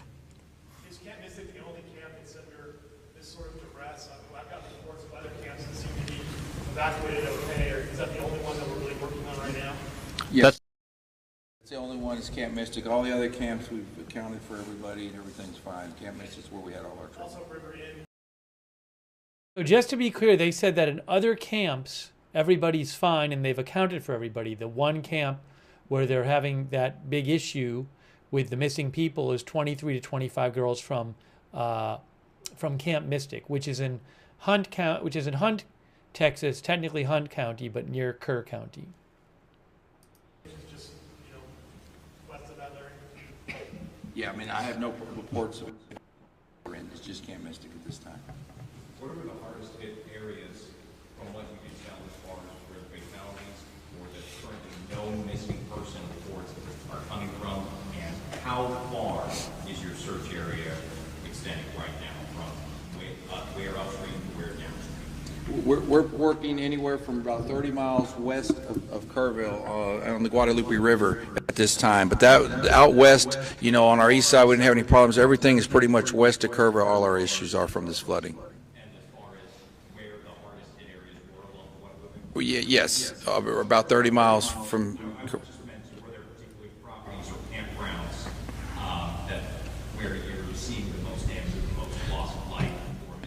Anything close to the rivers where we're seeing property damage and missing people. To add on to that, when you look at the 100-year flood map, we're trying to get as much comparison as we can. While we don't know if it's the exact 100-year floodplain map, it is darn close. And so that shows a lot of stuff when you look at that. So anything along the forks, anything along, camping, cabins, RV parks, even some things that were kind of on the higher end RV parks were, again, the massive amount of water that came in, we're just moving those vehicles out of those areas. And there's been a lot of talk about how this was not foreseen. Lieutenant Governor, you mentioned in your press conference earlier today that the regional director has contacted local officials to let them know about the possibility of flooding, but we're now hearing we didn't know it was going to happen. So what was the warning or conversation that happened?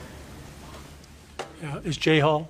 Yeah, Governor, I'll take that. So the State Emergency Operations Center started having daily briefings yesterday on the potential for flood for all of this part of Texas, from here out to San Angelo and Abilene and further out. We have been in contact with local officials, and at some point in time in the future, we're happy to share those emails and contact information of what we had shared. But listen, everybody got the forecast from the National Weather Service, right? You all got it. You're all in media. You got that forecast. It did not predict the amount of rain that we saw. And what was the severity that you were warning about that time? Well, using, Yeah, yes, sir. What were you warning might happen in terms of flooding? So using the National Weather Service data, which we were all looking at, they were warning 3 to 6 inches of rain.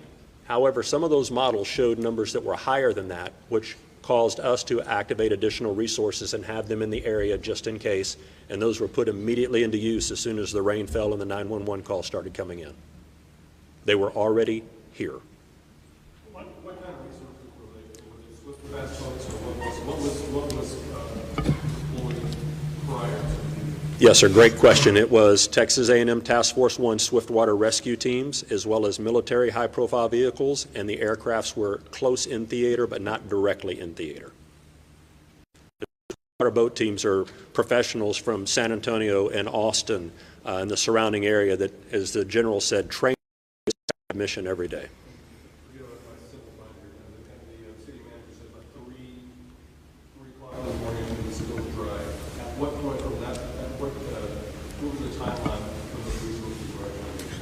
They got here at noon yesterday. Yes, sir. Yes, sir, to the point where one of the response vehicles got washed away. That's how fast they got caught up in it. They were in the middle of it. They were ready to go.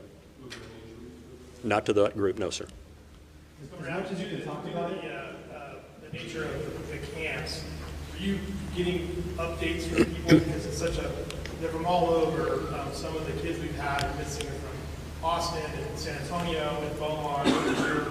What was your phone going like for you when you were out of the area? I know that. Is blown up.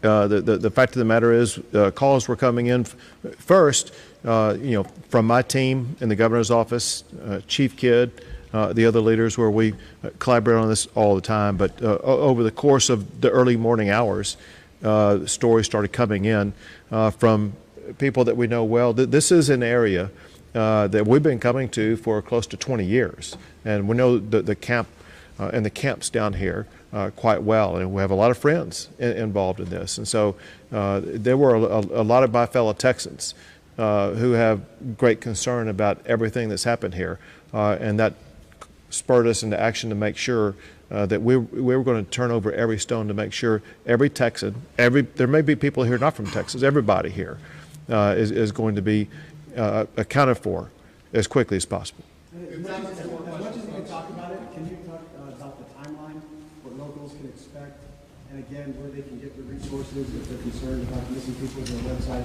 specifically that they can go to for resources, and what we should expect as far as updates? Hey, can you rephrase that question for me? I want to make sure I understand it. Can you give any sense of the time, as best you can, a sense of the timeline of what the general public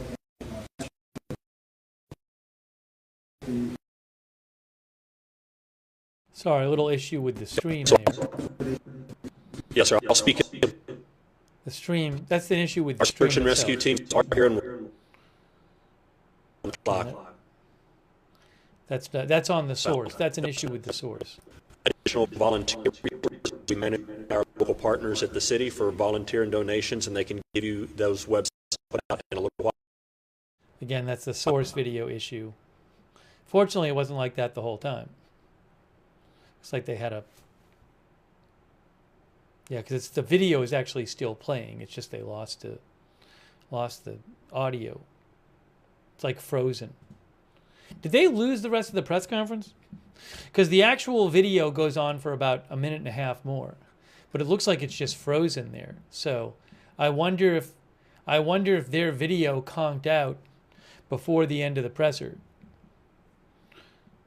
But you can see it just kind of stopped.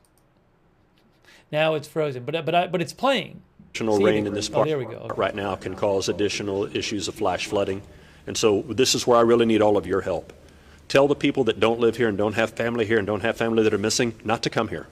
Do not come in this area and start looking around. We had people that were blocking bridges today while we had emergency response vehicles trying to get out and do rescues. So if you don't live in this area and you're not personally involved in this response, don't come to Kerrville, Texas right now. That's part number one. Part number two is if you do have someone that is missing, the city will be putting information out and we want you to report that back in. So I want to add on to your... Oh, no, that happened. We'll see if there's any more of the press conference that plays. I think it was about to end anyway. But we'll see. That person speaking seemed to be blaming National Weather Service before. A couple times in the press conference, he was saying, well, the National Weather Service didn't predict the Ever amount since I've of been rain governor, that fell. we've had weather events that were completely unpredictable, and that's just a part of nature. Thank you, folks. Appreciate it. So to be clear, I heard that from what I've read, there were some places with 10 inches to even a foot. But 10 inches is a ton for that area. And then that person, I don't know who that was, but I believe he initially said that the National Weather Service said 4 to 8, and he said that's not what we got. But I don't know if the National Weather Service, and then later he said they said 3 to 6. So I don't know what the best practices are for a municipality. If the National Weather Service predicts X inches, do you prepare for X plus 2 inches if X plus 2 is going to be a catastrophe? I don't know. I wonder if I can find an archive of the National Weather Service. So I would just go to Hunt, Texas National Weather Service and see if I can dig up the forecast from earlier. I don't know if they have that available. Because then we could find out for ourselves. Hunt, Texas National Weather Service. This is for Hunt, Texas. Well, I guess it says Kerrville. Hunt, Texas, extended forecast. Now, can I get, is there archive? Printable text only.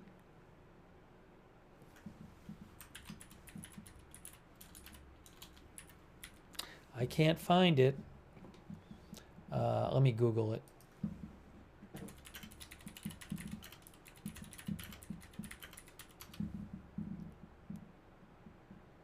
Yeah, what I would like to do is be able to go back 2 days and see for myself what the exact forecast was. And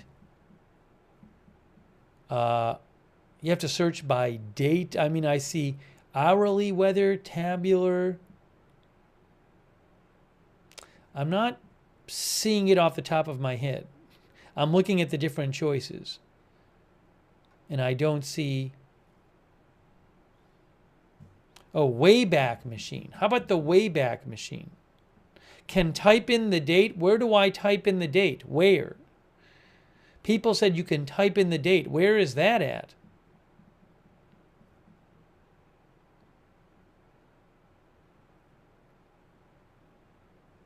You know, for hurricanes, you can go back and look on certain days what the forecast is. Again, I'm not really seeing that here. Under the search, I don't see anything about typing in the date. Well, anyways, I don't want to sit here for an hour and try to figure out the National Weather Service site. 3-day history? No, 3-day history isn't for forecast. How about the Wayback Machine? Could I do that?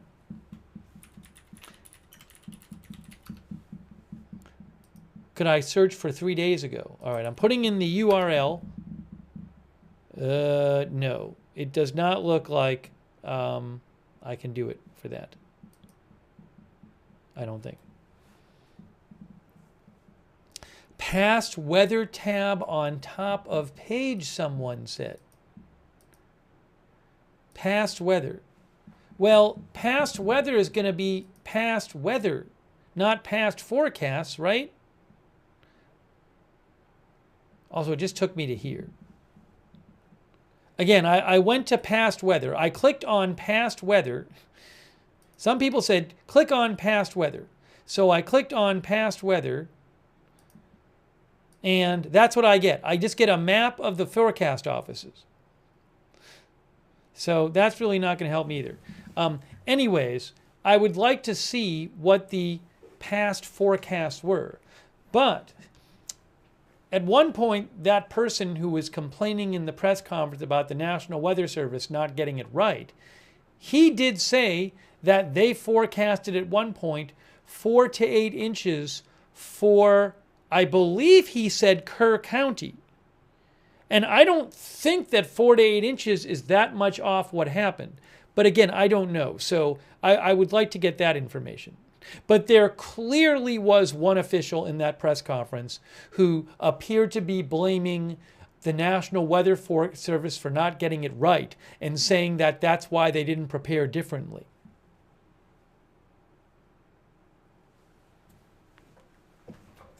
Go to the forecast discussion and then see. Well, forecast discussion shows this, but that's just the, previous version?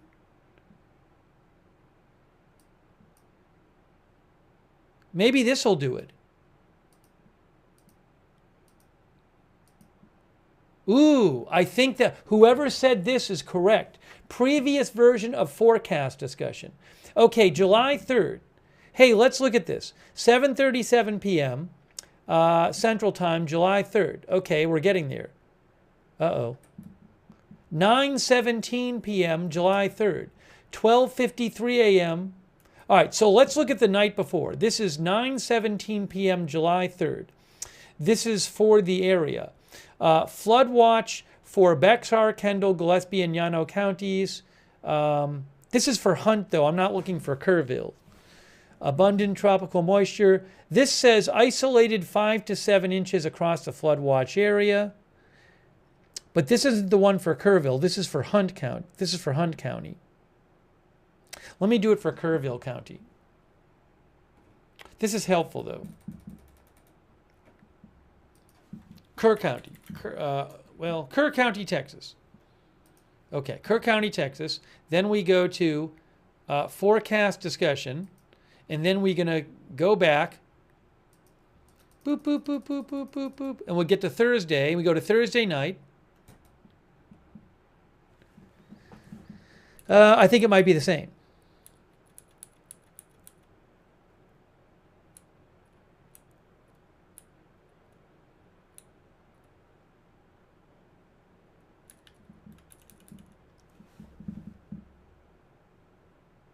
I mean, here it says there's a flood watch for these counties. Area forecast discussion. This is as of Thursday night, as of roughly 9 Central Time. And it said here, I'm not going to read through the whole thing, but it says, rainfall totals of 1 to 3 inches appear likely, but locally higher amounts, upwards of 5 to 7 inches, could materialize if slow-moving storms begin to cluster. Given the heavy rainfall potential, some flooding is possible.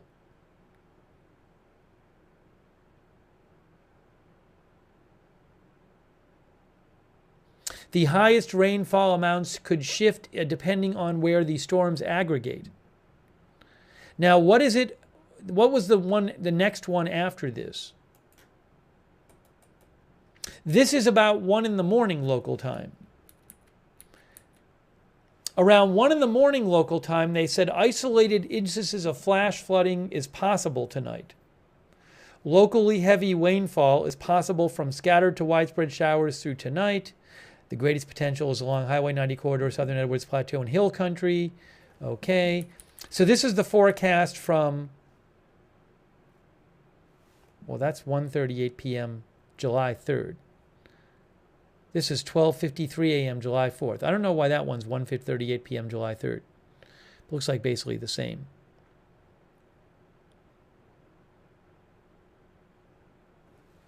Anyways, if I will post a link to this, and you can kind of go through and scroll through the different area forecast discussions. If you click on the numbers, you can go back and forth and see them. I mean, on the one hand, yeah, this is a general area, and it talks about some specific locations like Hill Country. It's not pinpointing specific, specific parts of the river or anything. So on the one hand, at least from looking at that, I don't claim that I've looked at everything. What we just looked at doesn't say, oh, there's going to be this catastrophic flood. At the same time, though, the stuff we looked at said that isolated places could get up to 7 inches, which is a lot of rainfall for that area.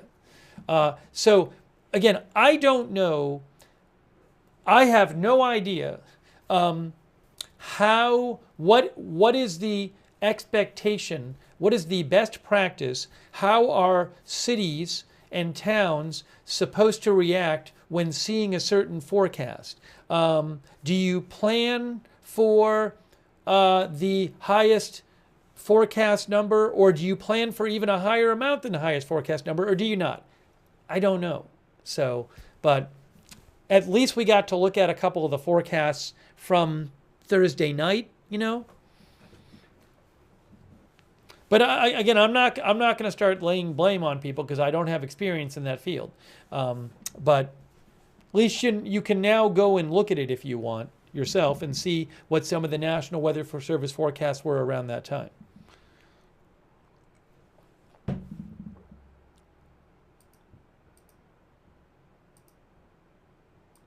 All right, hang on a moment here.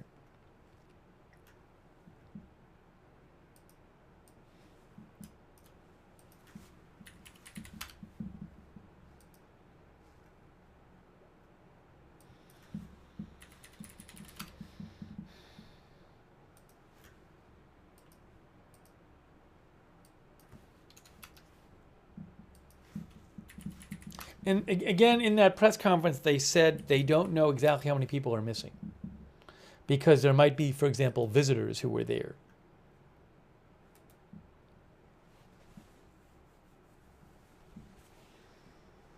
All right, let me take some comments from you guys.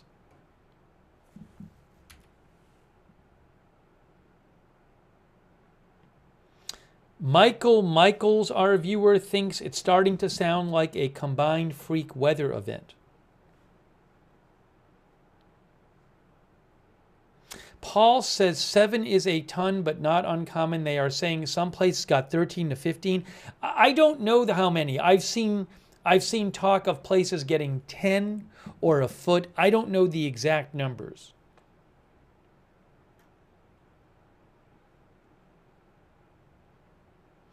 Our viewer MLK Studio says, I'm here in the Hill Country. Still raining, lightning, thunder. The National Weather Service did not predict the enormous amount of rain. We live on limestone, so rain doesn't soak into the ground.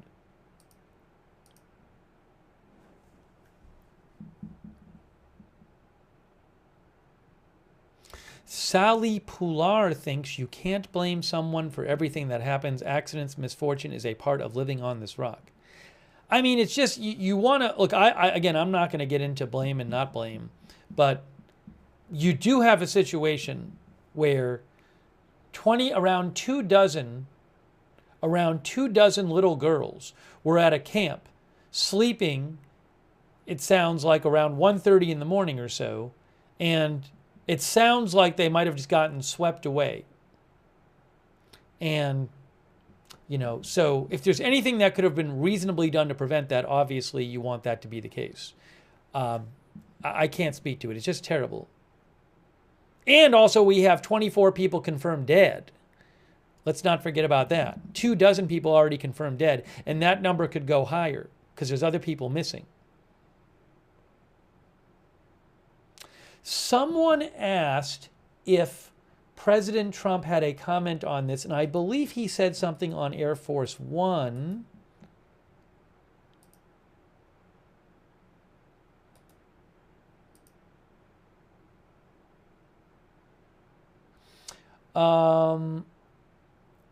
I know one thing he said on Air Force One is asked about the Texas floods. This is from the White House travel pool. He said it's terrible, the floods. It's shocking. They don't know the answer to how many people. I saw another quote from him. That was a kind of a short quote.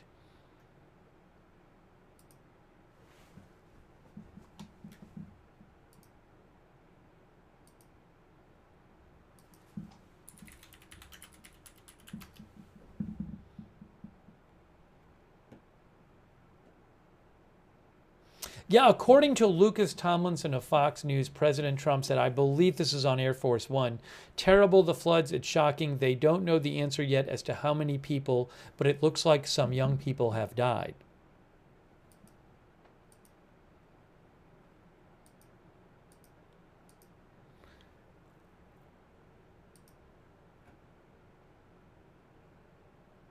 Oh, now... Right. So another thing that Linda Fuller pointed out, which is a good point, is that you could go and look on the National Weather Service social media. Now, this is a post they made Thursday night. We were just looking at their Thursday forecast, and they said there was a flood watch. Yeah, I mean, I think it's basically this is the same. It's National Weather Service around the same time we looked at Thursday night. I think it probably says the same thing. It says rainfall amounts of 1 to 3 with isolated 5 to 7 inches are possible across the flood watch area. And that was Thursday night. You can see rainfall amounts of 1 to 3 possible. Can't rule out isolated 5 to 7. And that did include, you can see Kerrville right, that included Kerr County. I'm guessing it also included Hunt as well. Hunt, Texas as well.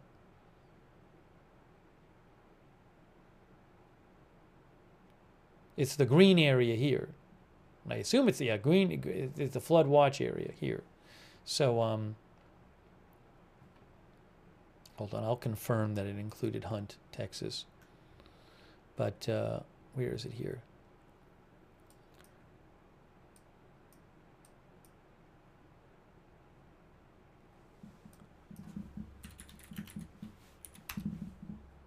Yeah, that area, that flood watch area did include Hunt, Texas, which is where the camp is. So again, as we were mentioning earlier, and thanks to the viewer for mentioning that graphic, Linda Fuller, I appreciate it. But, you know, echoing what they said on their website, Thursday night they were saying flood watch overnight into Friday morning. Rainfall amounts of 1 to 3 possible. Can't rule out isolated 5 to 7. But some places, I believe, got 10 to 12, if not more. Excessive runoff may result in flooding of low-lying areas, rivers, creeks, and low water crossings.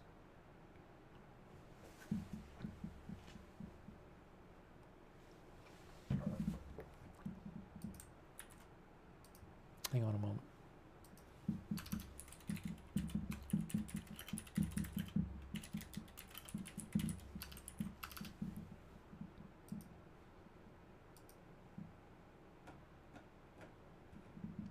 You know, another thing you can do is you can go back on National Weather Service San Antonio, and that's because that they cover Kerrville, I believe, San Antonio, Austin office, and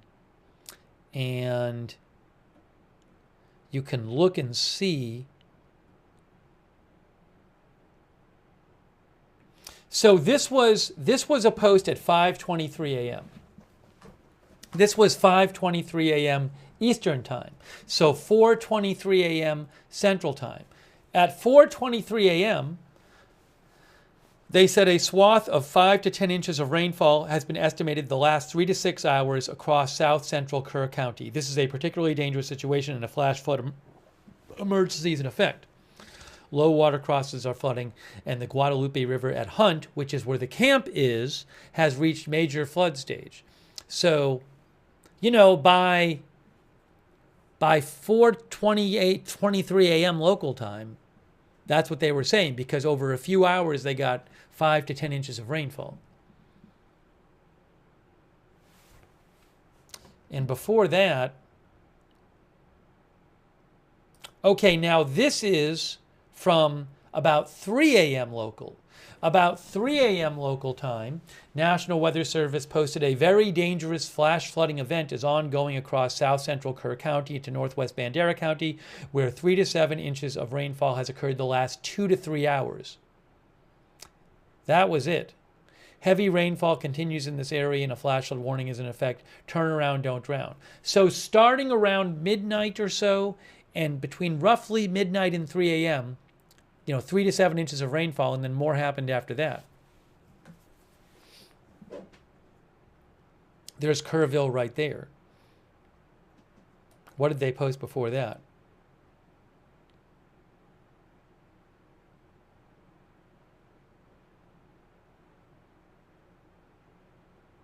Shortly before that, this was at 2:37 a.m. local time, they said locally heavy rains are possible and may cause flooding this morning. And the flood watch has been extended. There already was a flood watch in the area. Can't rule out isolated 5 to 7 inches.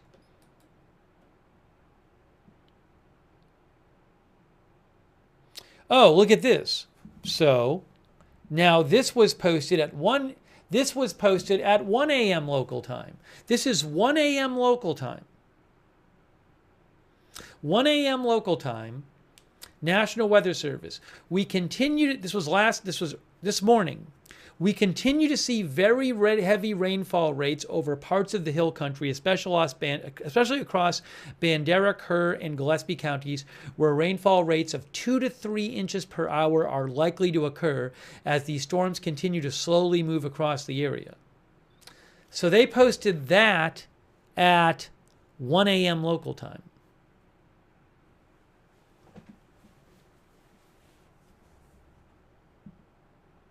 But they had not issued a flash flood emergency at that point. So maybe they thought that the storm was going to move through faster than it did.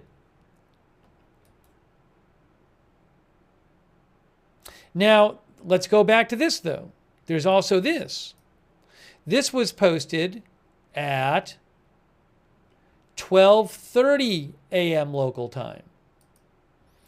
This is Central Texas. Okay, this is 12:26 a.m. local time. 12:26 a.m. local time. We did read in the AP article a girl, a camper at Camp Mystic, which is where the campers are missing from. A girl from Camp Mystic said they got woken up around 1:30 a.m. and rescued after that. So this is 12:26 a.m. local time. Concerning heavy rainfall flash flooding likely. Areas of flash flooding will be likely across central Texas overnight with very heavy rainfall expected. Hourly rainfall in excess of 2 to 3 inches seems reasonable given the environment, and localized 6-hour totals over 6 inches will be possible. Some flash flood impacts could be significant, especially considering sensitive terrain over portions of the region.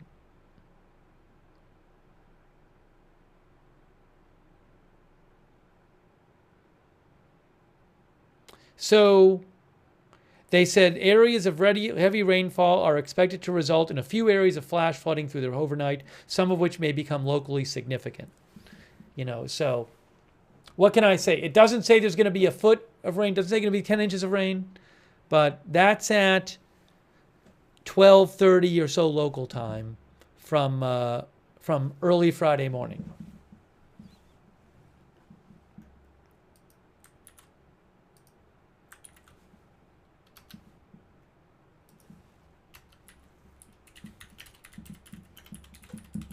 So you're seeing what the forecasts were.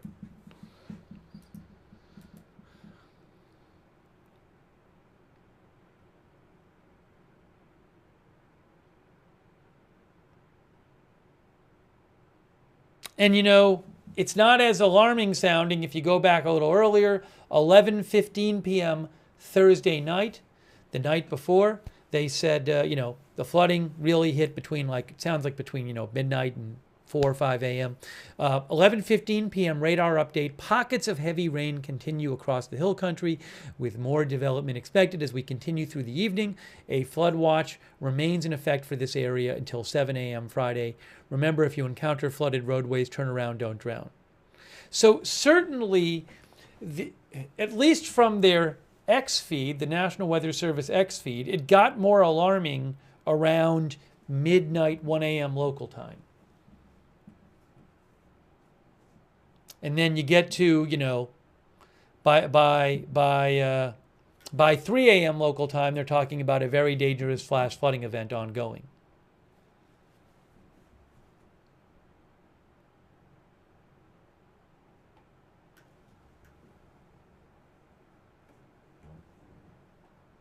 But you can see, at least from those forecasts, the forecasts do change somewhat.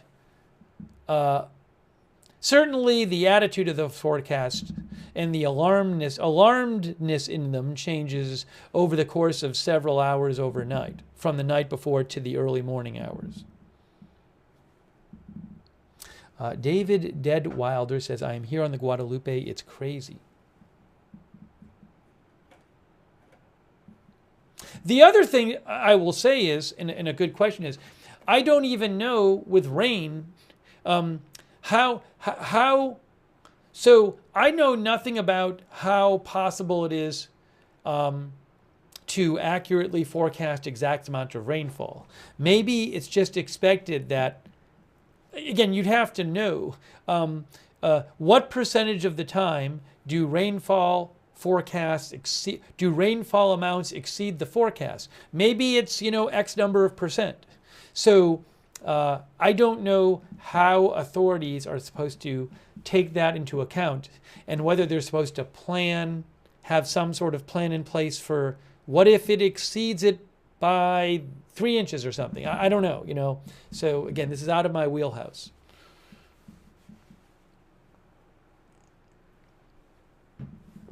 And Danny G says it was a lot for this region.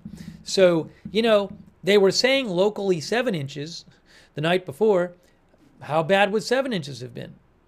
So again, I'm not going to, I am not in a position to start laying blame on people. I'm just trying to give you some of the information here.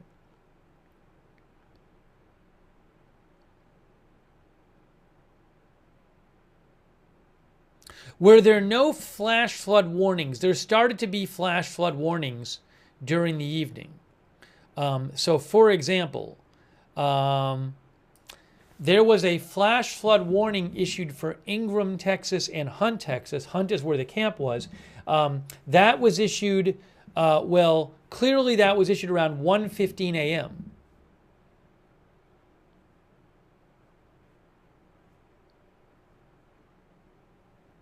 (1:14 a.m. local time.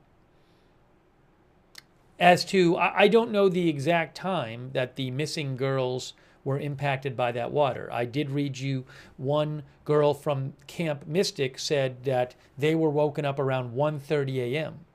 and they were rescued by people in helicopters, in a helicopter or helicopters. So, that's around that time, but I don't know the specifics about when the people who are missing were impacted by the water.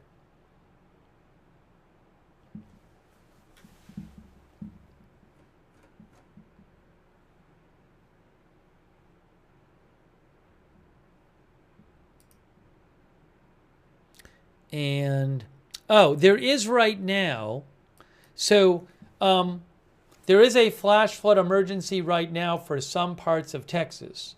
This is Lago Vista. I'm going to pull up Radar Omega here. This is for Lago Vista, Jonestown, and Briarcliff, Texas.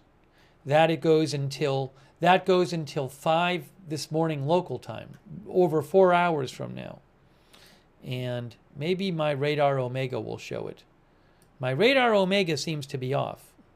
Something's not working with it. It's not showing the precipitation, and I don't know why. And I really don't want to reboot my computer. Maybe I should reboot my computer. You know what? I might reboot my computer.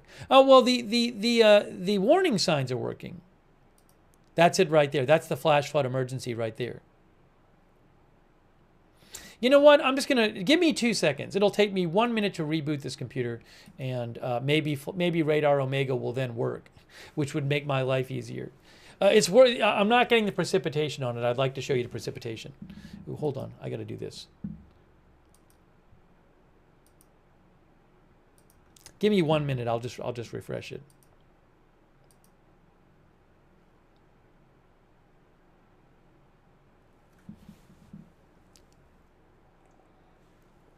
As I said before, there are places downriver that during the day-to-day forecast that that river was going to rise a lot. So it's not a surprise to have flash flood warnings going on in other locations. It was already talked about earlier in the day. So I know a number of places have been preparing, and I read you, I forget what the name of the county was, one county had already issued an order telling people near the river to evacuate tonight, and they issued it hours ago. Was it Comal County or something? I can't remember. Let me just throw the... All right, I just restarted that computer, so maybe it'll work now. Let me get the video back up for you. If you give me 2 seconds.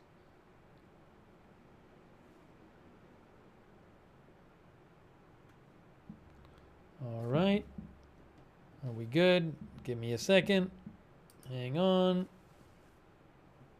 All right, that's working. That's working.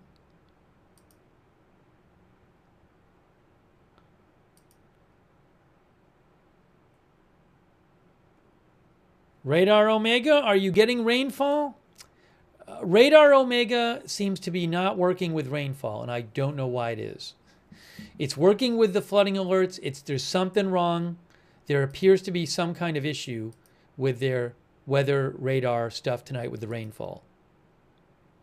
Anyways, but I'll show you where I can show you on Radar Omega where the flood warnings are, so you can see. Just give me 2 seconds here. One of our viewers said it's not working for me either. This is the first time I think I've ever remembered where it hasn't been working for the rainfall. So it's normally very reliable. I really like it. But not everything works all the time. Anyways, here. So this is Radar Omega, and it's showing you there is a flash flood emergency for this area up here, which is, I believe, well, is it on the... Where's the river here? This is different. Yeah, so this is different because this is not... The Guadalupe River is down here. There's the Guadalupe River down here. Whereas this looks like it's... I mean, I see Colorado River there. Anyways, it's this area up here. Expected rainfall 6 inches in an hour? Hey, look at this, guys. What is this about? The expected rainfall rate is 6 inches in 1 hour? Look at that. Look at this. This was just posted 7 minutes ago. The expected rainfall rate is 6 inches in 1 hour. Well, that's crazy.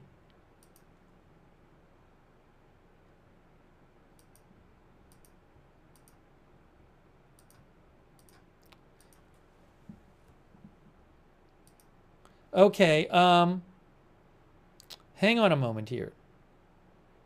We got to talk about this. This is northwest of Austin. That's really crazy. All right, hang on a moment. Hang on a moment. I got to do two things. That is a crazy amount of rainfall expected there.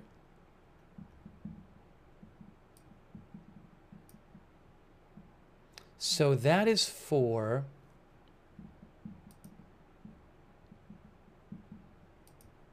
I just need a second here.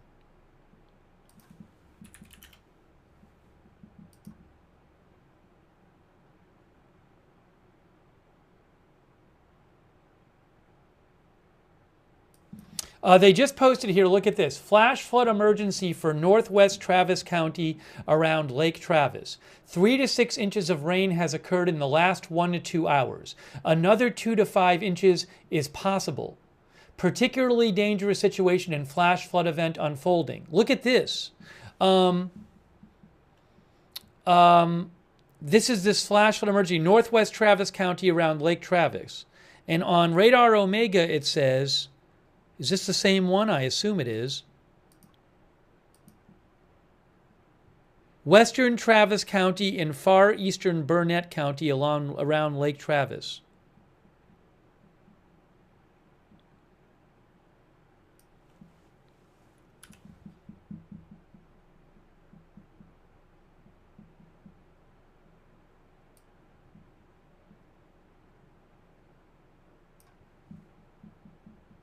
I'm going to post this. All right, hang on a moment. Give me a second.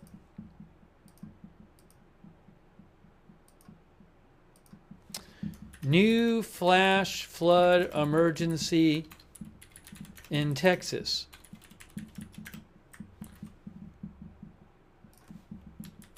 The expected rainfall rate is 6 inches in 1 hour.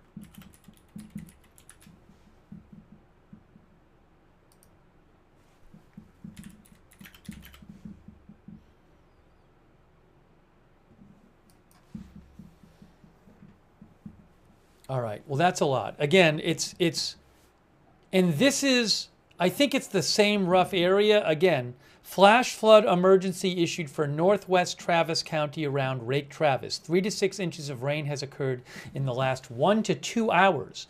Another 2 to 5 inches is possible. And they say they think there's going to be 6 inches within an hour. Now, this is northwest of Austin. You can see Austin, Round Rock.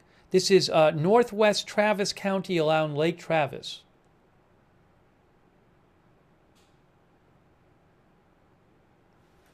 All right, I got to look up a couple things here. Give me 2 seconds.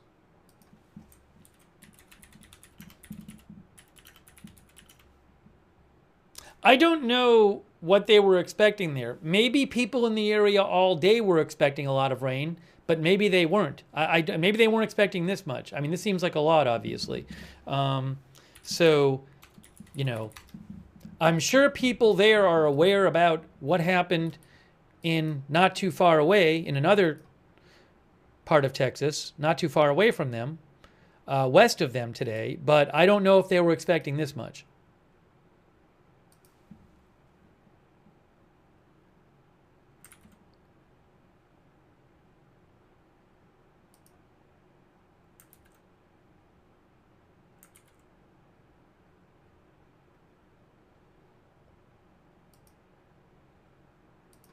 I wonder if there's a scanner in Travis County.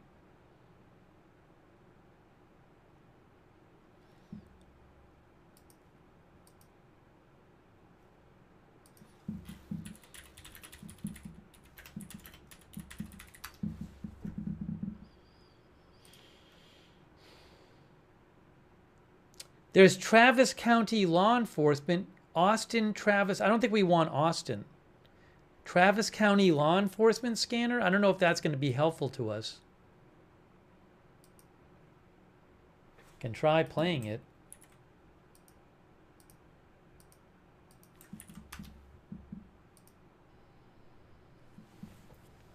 I don't even know if there's anything on there. Sorry, Virginia can disregard route on. Right, let me put my headphones on just so it doesn't get in the way. I got my earbuds.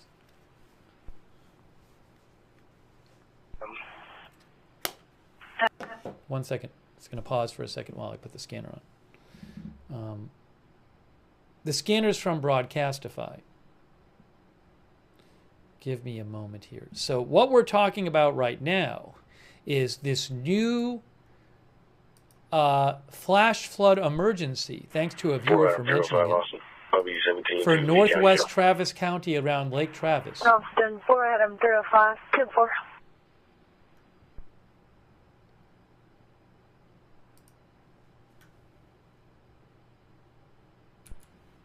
5 Acre 14, you can start EMS for a female scrapes on her arms and her legs.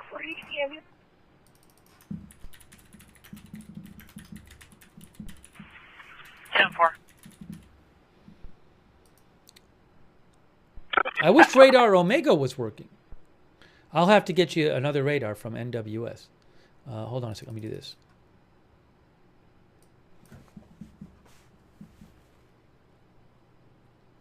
One moment.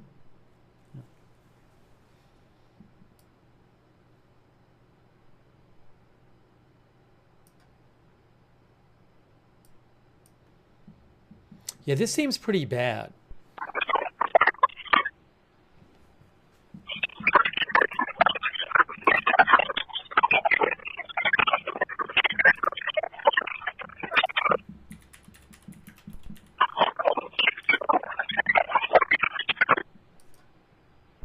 Give me 1 sec, guys.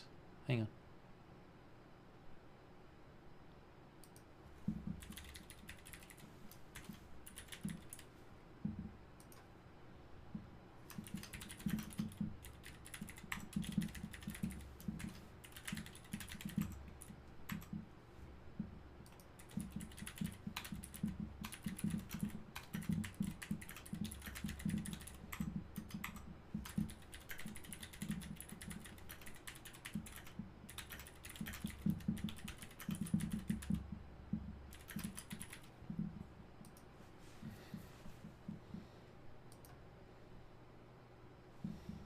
All right, so again,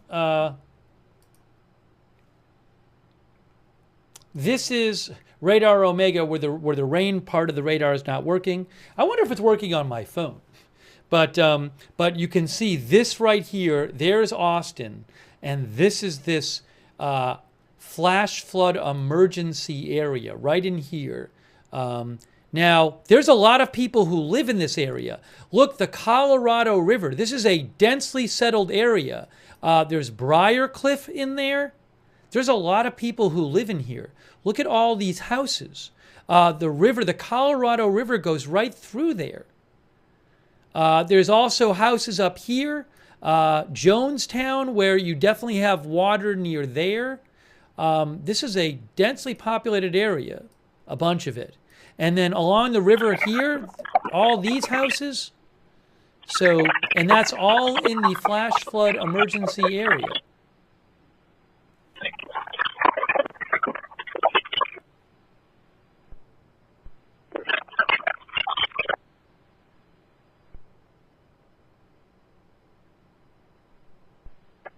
Okay, the rain is working on... The rain is working... For 43, we have a good result strangulation over here. The male over there is going to be... Okay, I can confirm that the Radar Omega app is working. So what's going on with maybe what I need to do? Does anyone have Radar Omega on desktop? Because I went to my phone and Radar Omega, the rain radar is working on app, not on the phone, but not on desktop. So what I would like to, I mean, I could try uninstalling the app and then reinstalling the app. I could try that. Sorry about that. I mean, I want to get it to work.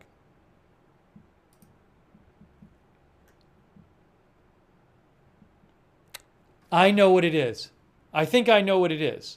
I bet at some point I turned down the opacity. That's what it is. I am an idiot. I have it working again. I turned down the opacity. I did this like 6 months ago.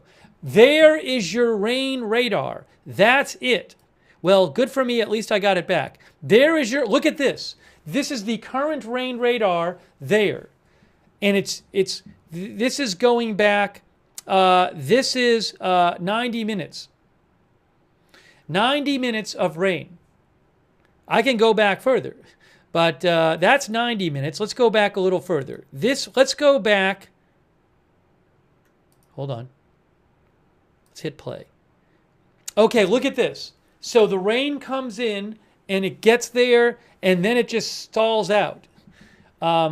That's about midnight, and then Well, the rain, about 11 p.m. local time, the rain moved into the area, and it's just been sitting there for a couple hours, for the last 2 hours. I'll make it 30 frames. So this shows you, this radar is a loop that is about 40. This is about a 3-hour loop. This is about a 3-hour radar loop that you're looking at.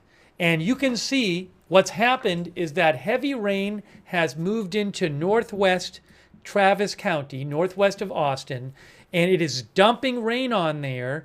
And it is a big problem because they have gotten 3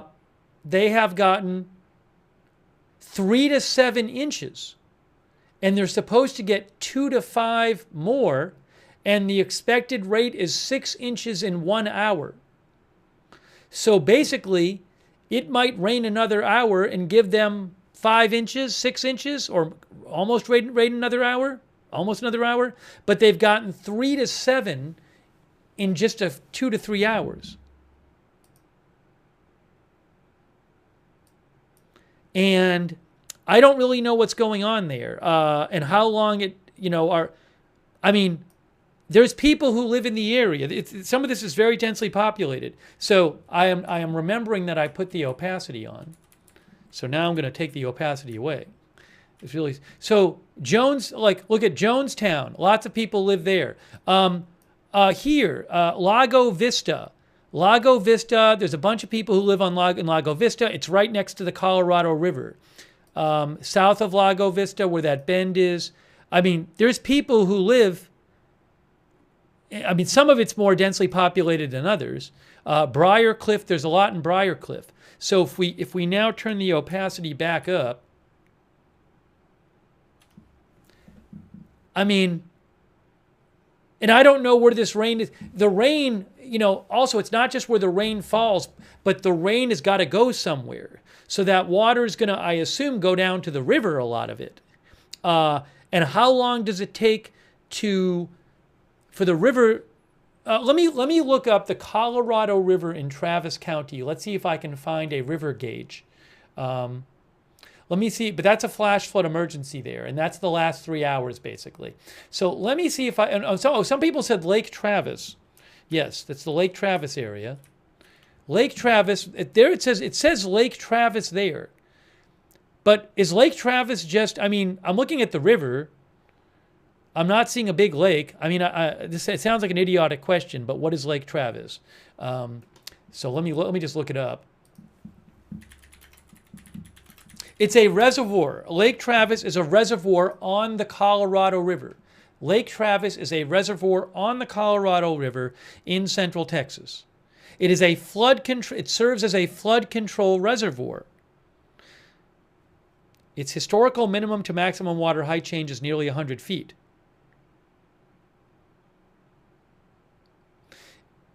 So it can store a bunch of water. Anyways, I don't know.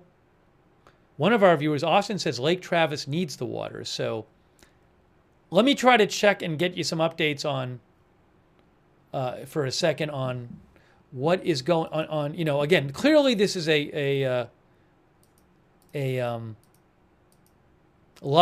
huge amount of rain. As to what the potential is there for the flooding, I don't know the specifics about it. I can read you the warning again, but some areas can handle a sudden influx of water better than others.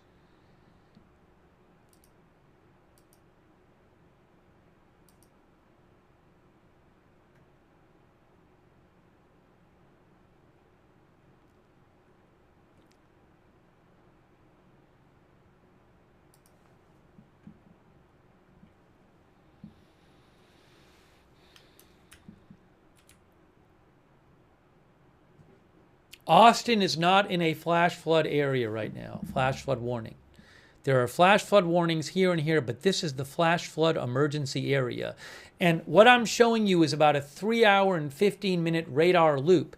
And what you see is that rainfall just moves into that area and kind of stalls out. That's the problem. It's just been sitting there.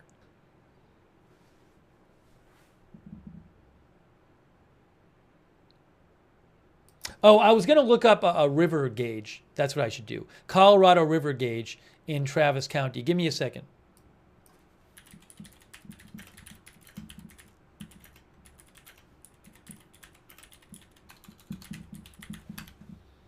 Colorado River at Lake Austin.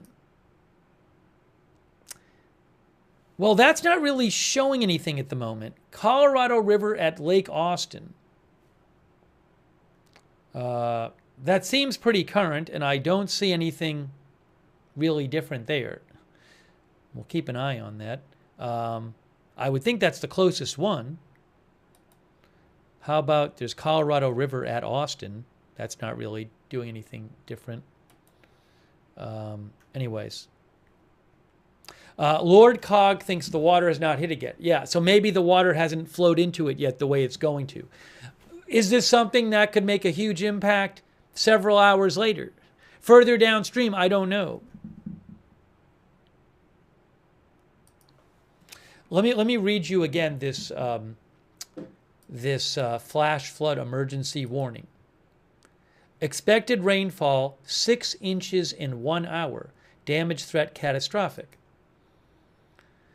Flash flood emergency for western Travis County and far eastern Burnett County around Lake Travis, which is a reservoir. The National Weather Service has issued a flash flood warning. Now, the flash flood warning just got issued about 20 minutes ago, and the flash flood warning goes about 4 more hours. The flash flood warning goes until 5 a.m. Central. As of roughly 25 minutes ago, local law enforcement reported thunderstorms producing heavy rain in FM 1431 north of Lake Travis. Between 3 and 7 inches of rain have fallen. That's in just 2 or 3 hours. The expected rainfall rate is 6 inches in 1 hour. Additional rainfall amounts of 2 to 5 inches are possible in the warned area. Flash flooding is already occurring. This is a flash flood emergency for western Travis County and far eastern Burnett County around Lake Travis. This is a particularly dangerous situation. Seek higher ground now. Life-threatening flash flooding. Life-threatening flash flooding of low water crossings, small creeks and streams, urban areas, highways, streets, and underpasses. Some locations that will experience flash flooding include Cedar Park, Leander, Lago Vista, Jonestown, and Briarcliff. There's a lot of people who live in these areas. This includes the following streams and drainages. Colorado River is on there, and then there's a bunch of creeks on there as well. Move to higher ground now. This is an extremely dangerous and life-threatening situation. Do not attempt to travel unless you are fleeing an area subject to a flooding or under evacuation order.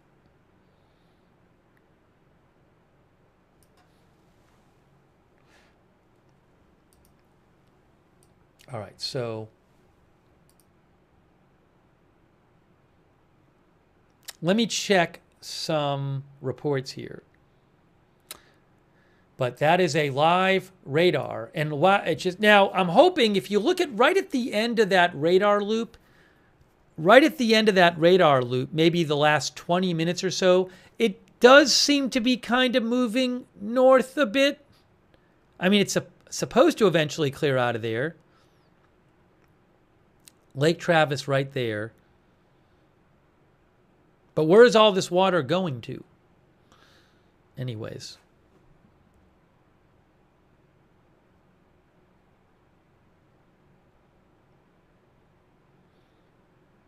And this is not the Guadalupe River. The Guadalupe River is down here. The Guadalupe River is down here. This is a different river. This is up here. Colorado River.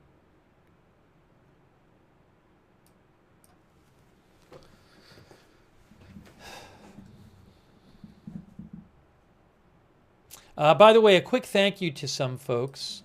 Thank you to, oh, sorry, I turned the scanner down. We weren't hearing that much on it, but I'll turn. She's going to see my red and blue lights. It's coming in my vehicle. I got to get out. I'm clear. He just said it's coming in my vehicle. I got to get out. Is he talking about flooding? This is Travis County scanner. Thank you to thanks Rexy Rabbit. The county was. Our units are en route to end as well. 5 out of 10 clear. County West Chance channel close.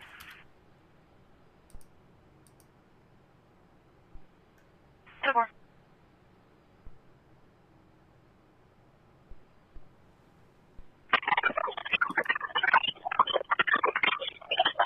What is this?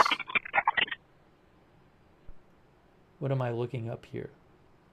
Give me 1 second.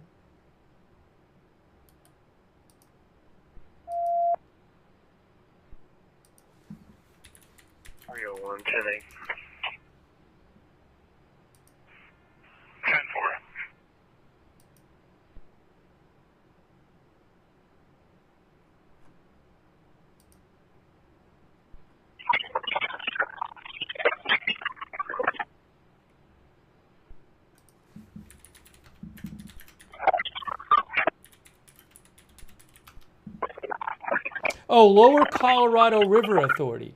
One of our viewers mentioned the Lower Colorado River Authority. 6-3 Adam 11. Yeah, you're good Rexy there. Rabbit. The water just snuck up, so I'm stuck. Somebody's stuck. The water snuck up, he said. This is Travis County scanner. So there's this thing, which a viewer suggested. River Operations Report. Is this the right thing? No, not.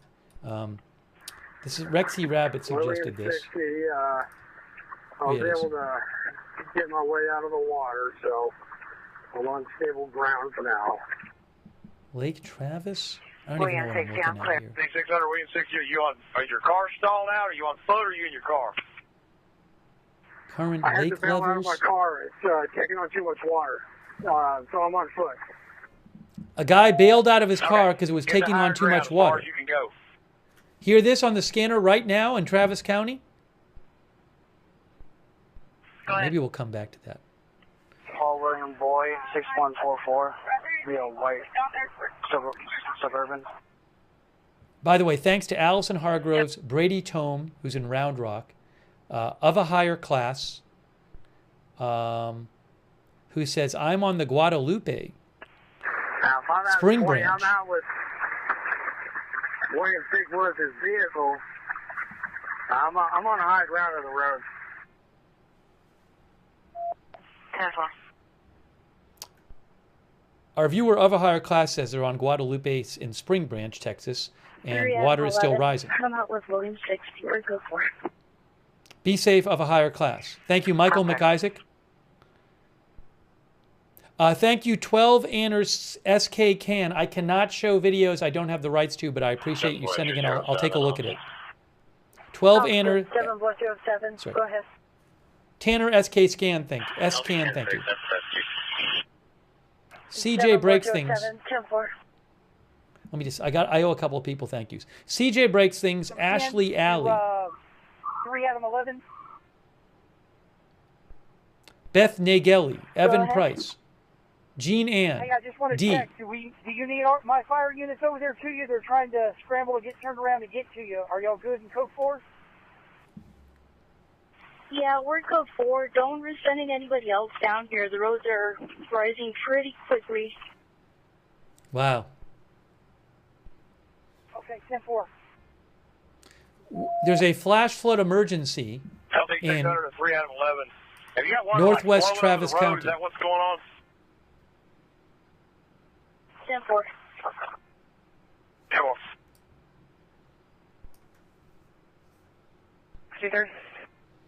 Hospital is requesting an officer ER room 18 on a subject having extreme paranoia, has a psychiatric history, and is advising she's going to hurt the person or someone that comes through That's the not door. weather related. Quick thanks to Anna Riggs and Beth Nageli and Robert Paulson and Tanner S. Can and Aze Intel's dad and Red Porch and Sydney and Heather Lee 754 can go and anywhere. Jack Hanna. Also, Thank you to, give me one moment here, as we listen to the Travis County scanner. Thank you to on Twitch, Dark Crypto 800. William, thanks for that. 3 out of 11 is probably going to be, so vehicle's still fine, but we're probably going to be stuck here too. So it's starting to flood half a mile east of her location in case you have any other units responding. I'm clear, half mile east of 3 out of 11's location. And we can try and get fire to come from that side if possible, because they may be able to get to you.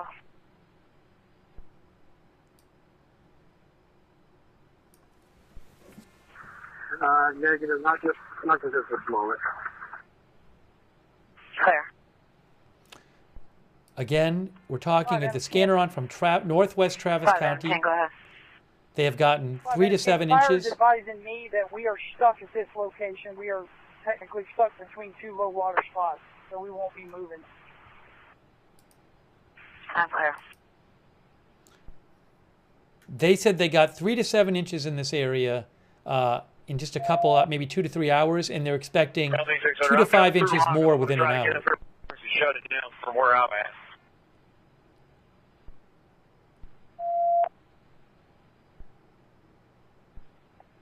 LC, I was at Teresa Parkway in 1431 and diverting from there. Yeah, well.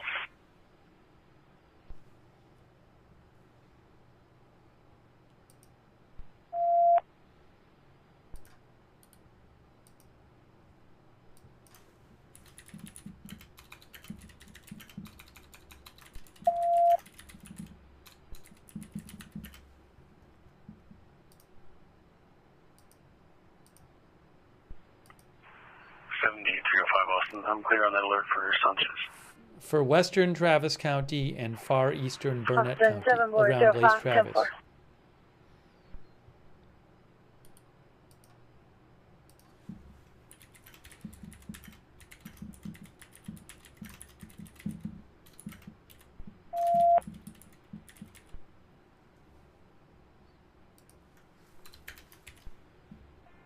There's 40. 1340. Show me out at 20, 925, 535 frontage road for fuel. That was.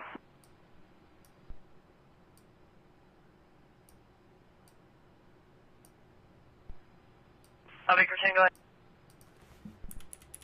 That'd 5, Young, Frank, Boy, 4, Mary, David, Edward, 8, Paul, Ocean, 1, 2, 8, 7, 5.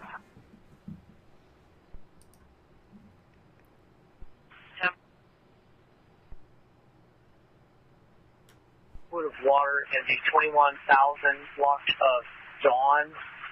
It's covering both sides of the road, 3 heavy. 21,000 block of Dawn, they said. And were you advised about a foot of water? Foot of water? Affirmative. It's flowing, but I was able to drive through it fine. It's not moving too quick. Hold on. 10-4. We'll just keep an eye on that. We might have to set up some cones or so. Tracy, we would have to shut it off at the roundabout.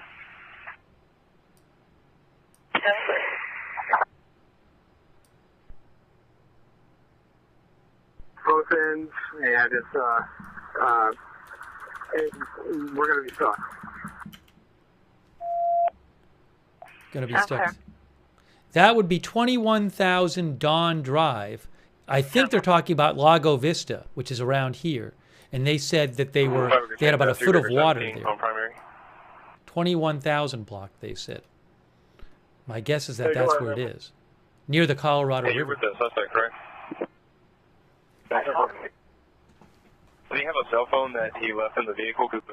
Again, this has just kind of sprung up northwest of Austin, Texas. This flash flood emergency where in the last few hours they've gotten 3 to 7 inches of rain, and they're expecting the next hour to be rainfall rate of 6 inches per hour.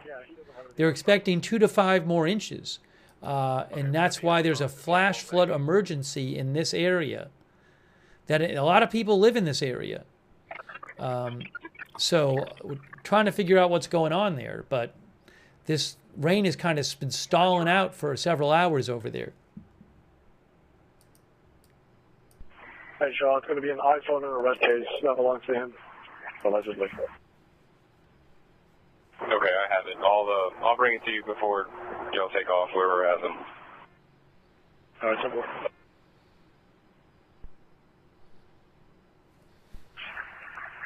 Deep and maybe 20 feet across. Moving pretty good as well.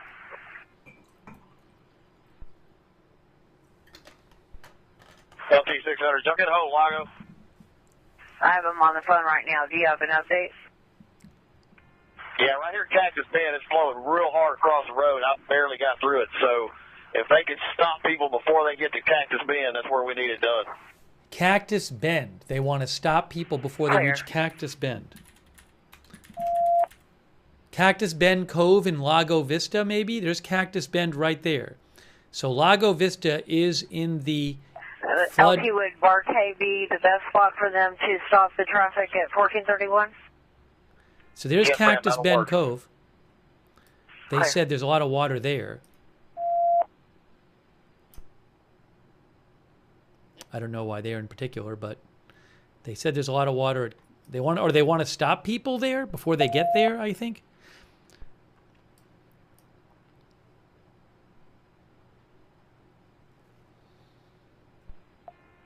Turn on dispatch.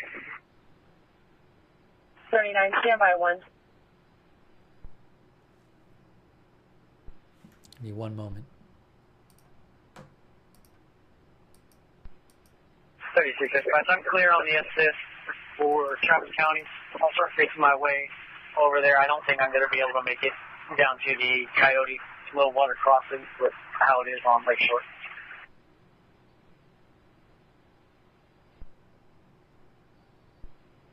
I need you to stop traffic westbound at Barkay Ranch Road and FM 1431. Cow Creek is really flooded, and there's a lot of other places in between, so we need to stop all traffic trying to go westbound. Appreciate it. I'm in route. Good work. I just saw a new post here. National Weather Service. 1739. This is for... I do have an alarm call at 7708 Lowman Ford for a glass break and motion sensors. Hey guys, look at this. This says flood watch issued through 7 p.m. Saturday. Additional rainfall amounts of 2 to 4 inches possible with isolated pockets of 10 inches somewhere in the watch area. It is very difficult to pinpoint where exactly the isolated heavy amounts will occur in this pattern. Stay weather aware. Look at this here. Hold on a second. This just came out.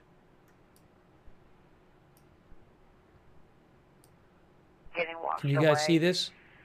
We've been trying to get him on the phone. No answer. So it includes Austin, San Antonio, Kerrville, Kerr County. Kerr County, where a lot of flooding was today, this whole area. Flood watch. Additional rainfall amounts of 2 to 4 inches possible, I think they're still trying to coordinate. with isolated pockets of 10 inches somewhere in the watch area. Excessive runoff may result in dangerous flash flooding of low-lying areas, rivers, creeks, and low-water crossings. Difficult to pinpoint where exactly the isolated heavy amounts, like 10 inches, will occur in the watch area. Stay weather aware.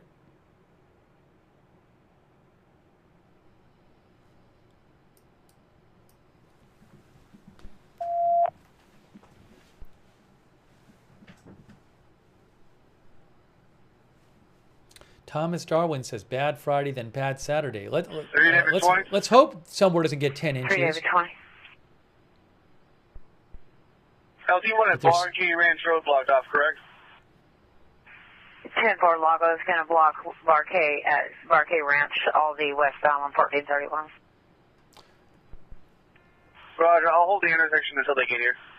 Our viewer Dylan Schroeder says, I live in Round Rock, about 30 minutes from Lago and Lake Travis. I'm listening to the scanner and it's going nuts. Now, I don't know if I have another scanner here. I think this is the only one I have for this area. 36, that's northbound going on Loman. Affirmative. The number 2 lane is completely blocked in the 76 and 7700 block, 1431. It is completely covered with at least a foot of water. Wow. Where is that at? A foot of water. Where were they talking? The 71, which is here? Were they talking about the 71 road? A foot of water.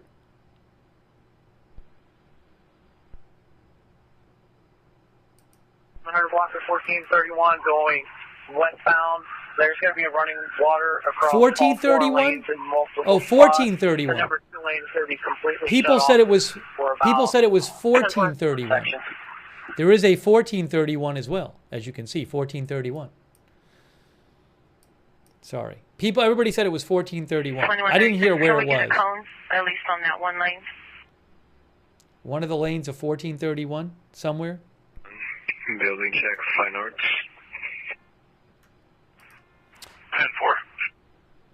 Can I find 1431 on here? Can shut down at 1431 at Bowman.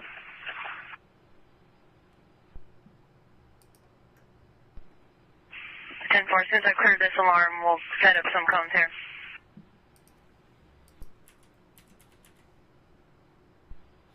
I can't find it on here. Let's see. Why is it not showing it to me here? 36 dispatch, you can show me a ride. I'll be out with SO blocking off intersection 21,000 block 1431 Park A 1431. Is it a street?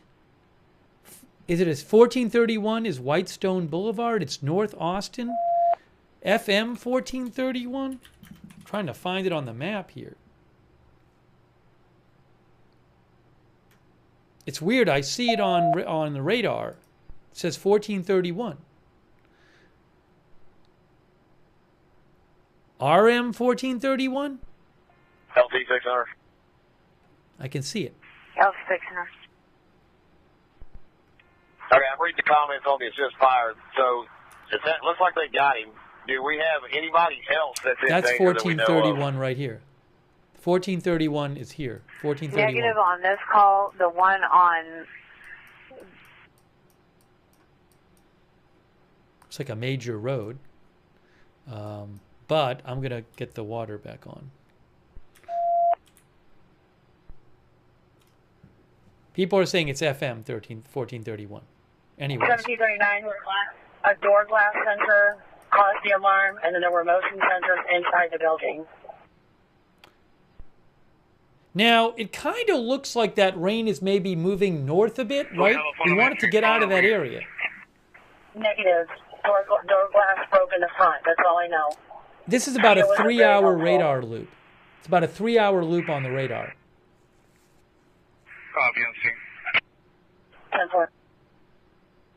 Like we're not, initially you see a bunch of rain down here, and then you kind of stop seeing it down here. So maybe it'll just get out of there to the north.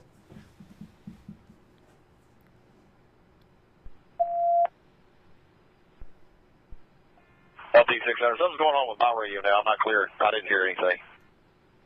Douglas B says, I'm in Leander. LT 600 regarding the calls, the fire department, yes, that one's clear, and then we're just trying to get a hold of the person on Hollingsworth. Yeah, well. Douglas says, I'm in Leander. 1431 goes through Jonestown. That's most likely where they're talking about. Thanks, Douglas B.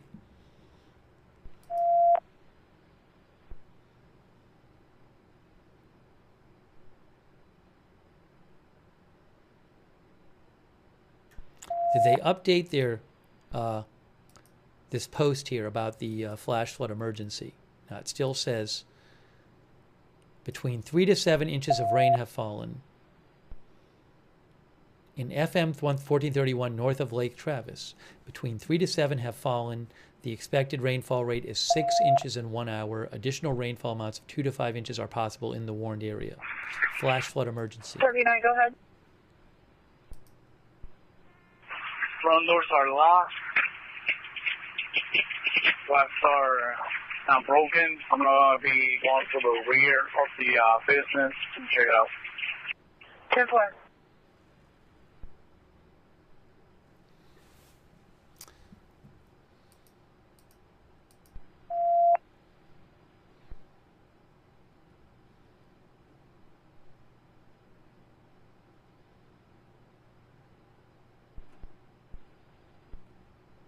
And if you missed it, there's this flash flood watch that got posted. Look at this. Until 7 p.m. today, local time. That includes Austin, San Antonio, Kerrville, and a bunch of the surrounding area. It says additional rainfall amounts of 2 to 4 inches possible with isolated pockets of 10 inches somewhere in the watch area. Difficult to pinpoint where exactly isolated heavy amounts will occur in the watch area. Isolated areas with 10 inches, it says today.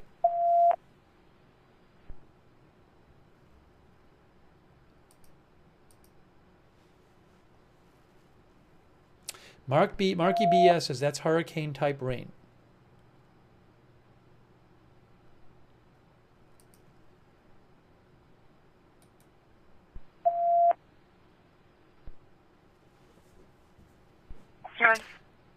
World's Greatest Dude says I'm in the flash flood watch. A lot of people are in the flash flood watch. Austin and San Antonio are in the flash flood watch. 51542. Technically flood watch, not flash flood watch. But it does say there could be dangerous flash flooding. So, anyways, if you're anywhere in that area, keep an eye out during the day-to-day. Was a gentleman who got himself all turned around and ended up on Flight Line. And he drove up Bronco to 1431. And then he got himself turned back around, and he's now in Brookshire parking lot, so he's safe. But he wanted me to let you guys know that as soon as you go past the Kerr from Barquet, the road's completely flooded. A lot of flooded roads in this area right now. Let's 3 David 20. I got kicked off catch. Can you lock me off real quick? That rain does seem to be pushing to the north. Could we maybe see that rain move out of that area? Where Lago has it closed.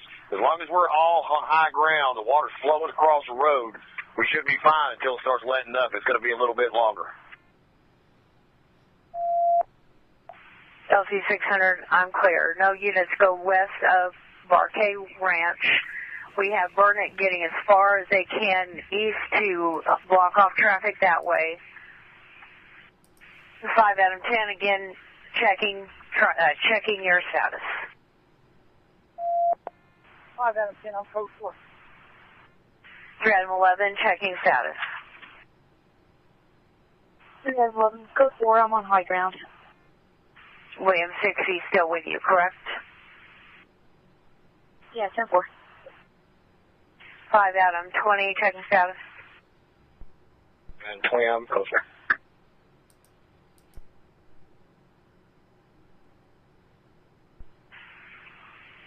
3 David 20 and 5 Adam 34, just be clear on LT 600. Where he is, we need to stay just from Barquet Ranch back. 3 David 20, I didn't get the last part of that message. 3 David 20, just there at Barquet Ranch, don't go any further west. 5 Adam 34, don't go any further west than where you are.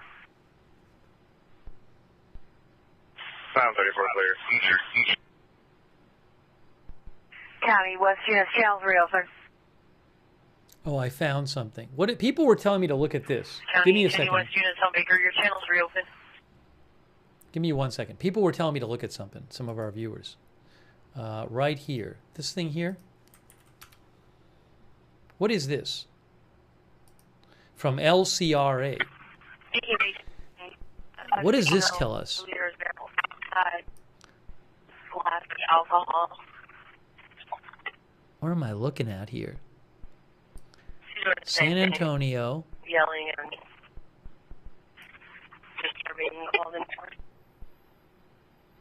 I'm so confused. Austin Basin.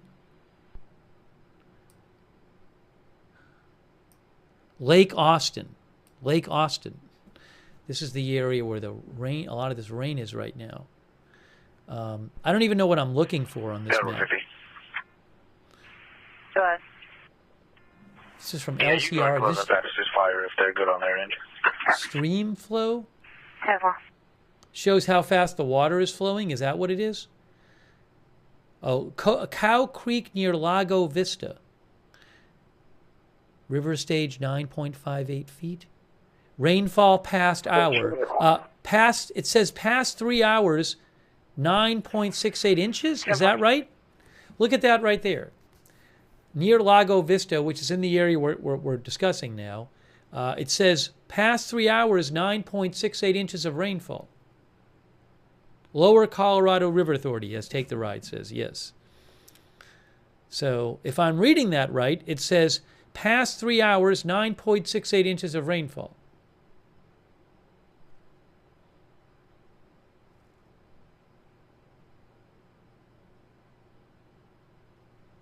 You can see it on the screen right now. Oh, you can change the chart. You can change the graph. Okay. So rainfall past 3 hours. This is rainfall past 3 hours. I see how this is working. Okay. So right here, 9.68 the last 3 hours. At the intersection, he's going to be relieving me. You can show me heading down Barkay. Check the low water crossings from the houses in the floodplain. Now you can also do past 24 hours. I don't know how far it goes, but rainfall past 24 hours. I'll be code 4, no need for status checks. You can reach me on my personal cell. And then you get back over here. You get 15 up here, 8 over here. I don't even know where we're looking at now, though. But I'm not going to worry about that right now. But again, past 3 hours, we have 968 here, which is Cow Creek near Lago Vista. There's Lake Travis here.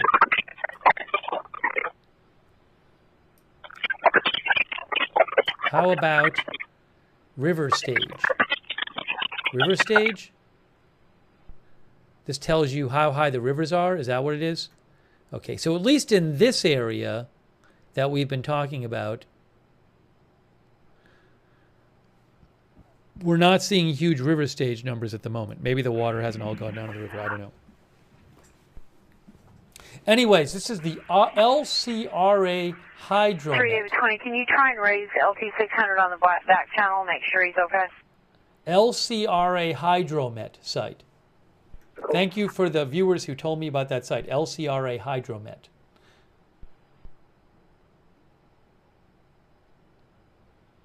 I mean, am I right in thinking that the water just flows towards the Gulf of Mexico, as it says here? Some of you will call it Gulf of America. Pound. But the water is the water just all flowing here down to the Gulf eventually? 36, go ahead. It's going to be running water in the 7600 block of Barkay. It's not that deep, but there is a lot of large rock in the road. Okay. Taylor says yes. Brad says yes. It's several days to get to the Gulf. David 20. 17141 Rocky Ridge. 17141 Rocky Ridge at Paradise Cove Marina. Complainant said he saw a man in a golf cart at the marina with bloody face. The man had a pistol. There wasn't a disturbance. The subject was walking towards the parking lot. It looked like he may have got punched in the nose or the mouth. He had a short sleeve shirt and shorts, unknown color. The subject appeared to be very intoxicated. Aquatic Nomad said there are managed dams that can contain it.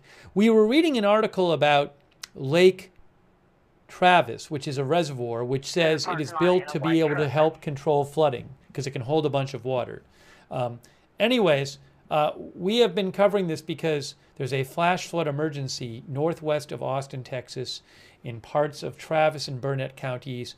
We're in the flash flood emergency area. They've gotten 3 to 7 inches of rain in the last 2-3 hours, apparently, and that's what I believe. The last few hours, 3 to 7 inches of rain, and they're supposed to have in the coming, as of the time of the Actually, this warning came out about an hour ago, and the warning said the flash flood emergency came out, and it said 6 inches of rain in an hour. Well, it's been an hour now. So, and you can see some of those areas in there have been getting rain almost the entire hour, it looks like. And it's still raining. Shopping mall, all doors locked and secure. No signs of tampering or breaking. But they haven't updated this yet. So, it does kind of look like the rain's moving north, but a bunch of it's still in this area. Show me clear from the jail back around 5 10-4.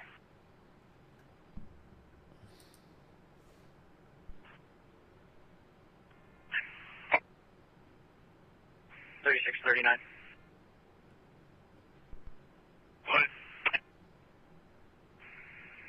Can you come to the little water crossing on Paseo by Coyote? You're going to have to come down, dodge, and loop around the backside of Coyote. Copy, good route.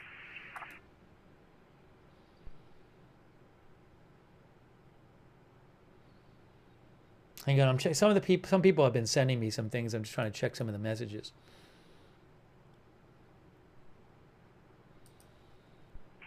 It's around suspicious person. The subject is pacing back and forth. The plan says there are 3 other vehicles in the parking lot. I know if they belong to the subject. It's going to be a pickup, a Dodge Charger, and a Jeep. It's 5 out of 40. Does it still have the 32?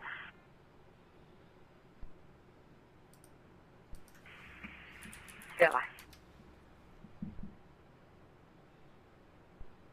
I don't know how deep this is.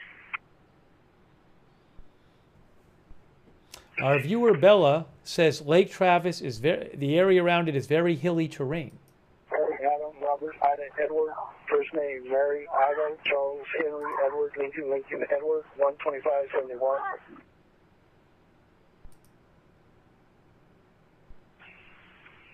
Temple.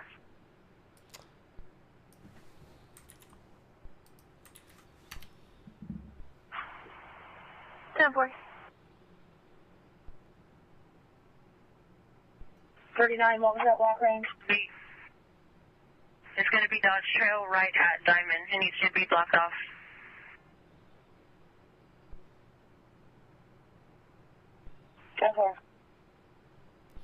off. Some people are claiming that. Pretty secure fast. I got a Hispanic male that just ran off me very quick, trying to get me. I can't confirm this. There are some posts online claiming that the family of one of the girls, one of the camper girls, Is your radio secure? has PTSD and bipolar disorder. Sorry, there are some posts online saying the family of one of the girls at the camp missing has posted that she has died. I can't confirm all those details, so, and verify the account and everything, but it very well, I see a bunch of claims on social media posting about it. 400 block of Parque Ranch Road. 00. So it's seems like it's quite possible. For about 5 minutes and then it cleared. I watched the cameras, nobody entered. And then 1013.12, student affairs main entry. That popped open for a few minutes and also cleared. Full disturbance.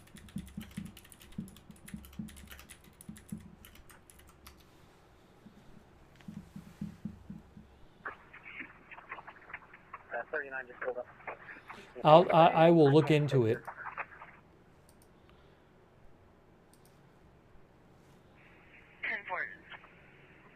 21 dispatch. It's going to be high waters from Pueblo Cove on Dodge Trail.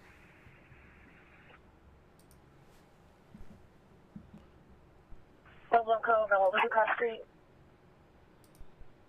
Dodge Trail at Pueblo Cove. Copy. I'm sure y'all are checking radar, but it looks like another large cell of rain is coming in right over the top of y'all here within probably 30 minutes or so, and will last till at least 3 in the morning. What is that? They said another large cell's coming over you. Callers advising it's unknown if this is still in progress. No, I haven't heard of any Do you want reports. that photo to, or is it okay to send it to your work 21s, or do you want it by email? TJ Adams asked me if I'd heard of any dams failing. No, I have not. 10-4.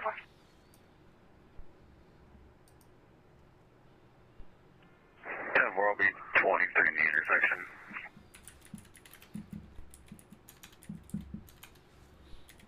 36, I'm heading your direction. You still need me, right? Negative, I got 39 with me. 10-4. Just left on Samuel Welch towards Tower, and they shut the garage door at 12901. 10-4. Callers advising that a silver SUV just left the scene, and it's a 2-story house. Management, and he was saying that it looks like it's going to be raining like this for about another 30 minutes, but this storm is actually moving off to the north. So Hear we may that? just be stuck here for a little while till it's. Hear that? They say the storm is moving off to the north. That's what it looks like on the radar too. That's what it looks like on the radar. What's your location right now? Marquette and Coyote.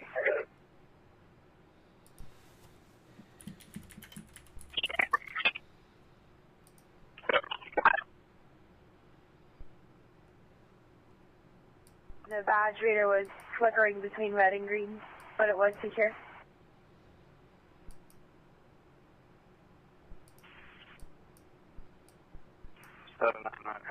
David 4-1, and William Frank Henry 038. 10-4.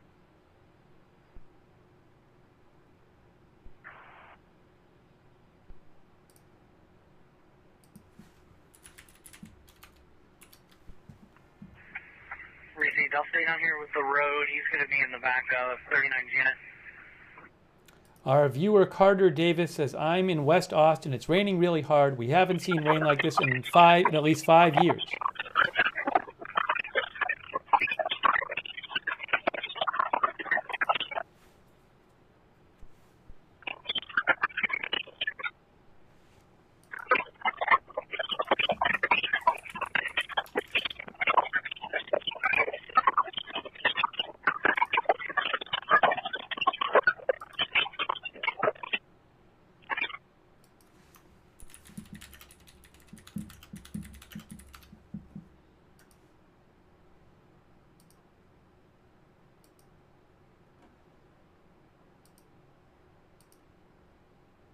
So I'm just trying to check. A bunch of people are sending me messages, so trying to.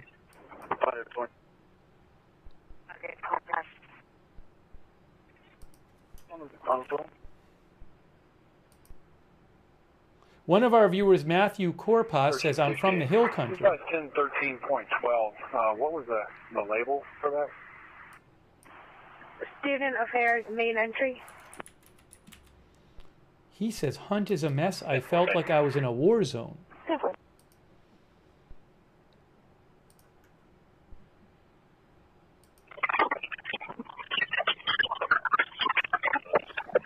One of our viewers, Hector Rodriguez, says, I've lived in Kerrville for 27 years, born and raised here.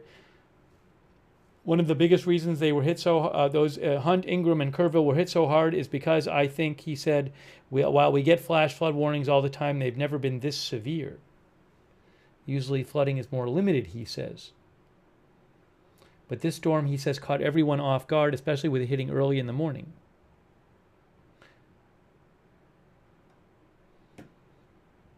He said, in my 27 years of living here, it has never gotten this bad, not even close. It might be time to look into sirens or other early warning systems. That's our viewer Hector Rodriguez from Kerrville.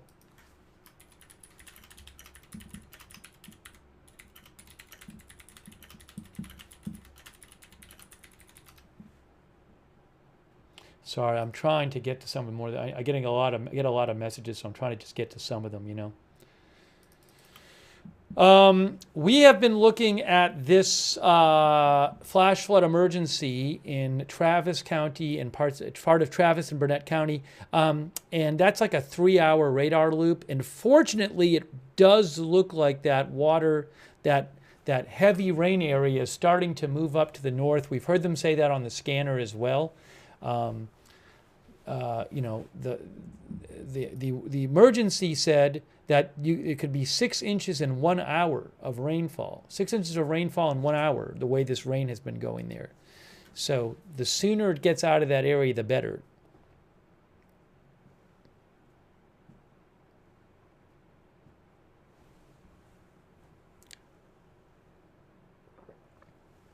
And there is a flood watch in a large area, including Austin and San Antonio and Kerrville and other areas, that says isolated places might get 10 inches during the day today. Maybe from this particular system, I don't know. Let me show you where all the rain is in the area. If I do this, no, that's not what I want to do. This is the composite radar. Yeah, I mean, there's not that many areas of rain in Texas right now. It's really concentrated. It's very heavy in that area. It's not like the whole state's raining. But, you get this pocket, and if it stays in one area and it's really heavy, you get so much rain in just a few hours.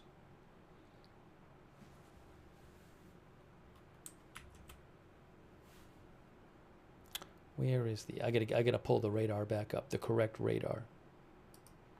Was it this one or this one? Either one, I think it'll work.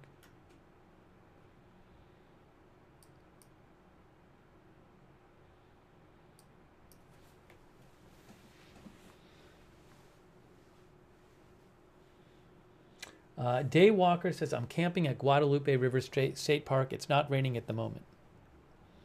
If I can, there's some claims online that some of the one or more of the girls who were missing were found dead. But I have not had seen that confirmed myself. So,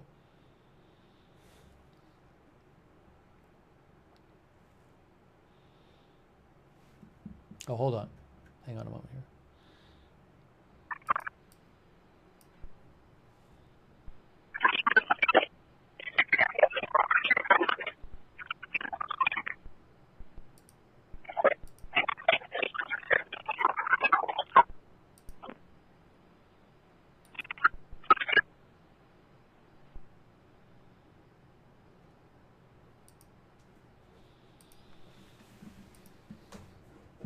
Thanks to all of our moderators who have been here. 30, I'll show you 10 acres canceled forever. Thanks, Roberts May Queen, for modding. I appreciate that. 30, 10-4. And, oops, I'll fix that in a second. Idaho Star, I got that fire. Matthew Co, High 3, Sarah and Papa Bear, thanks so much. Also, over on Facebook. 301. Valerie Gale Griffin, Margaret Riley. That's for 10-4. Shannon Davis Hughes. Thank you.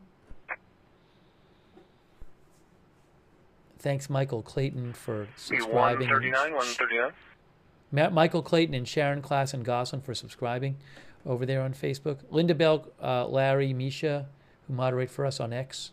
Thanks, Lou Knight, for subscribing on Facebook. Thanks to all of our moderators. I really appreciate it. 1721, are you out with 1739? Yeah, that rain really does seem to be going to the north. Now, whether it starts, is there a problem north? Is it going to stall out north of there? I don't know. But, no question, it appears to be going to the north. 1021 of 82, straight against peace officers, cautionary alert.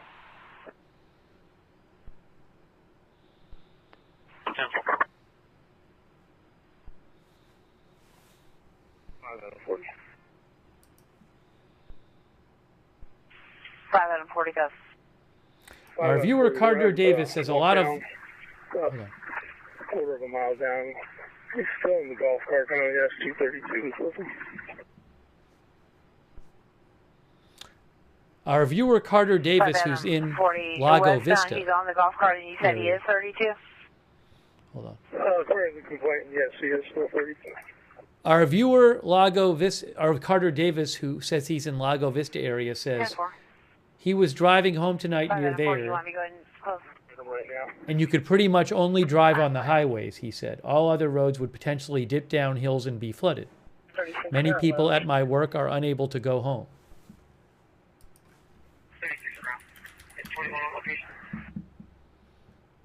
It shows her there, yes.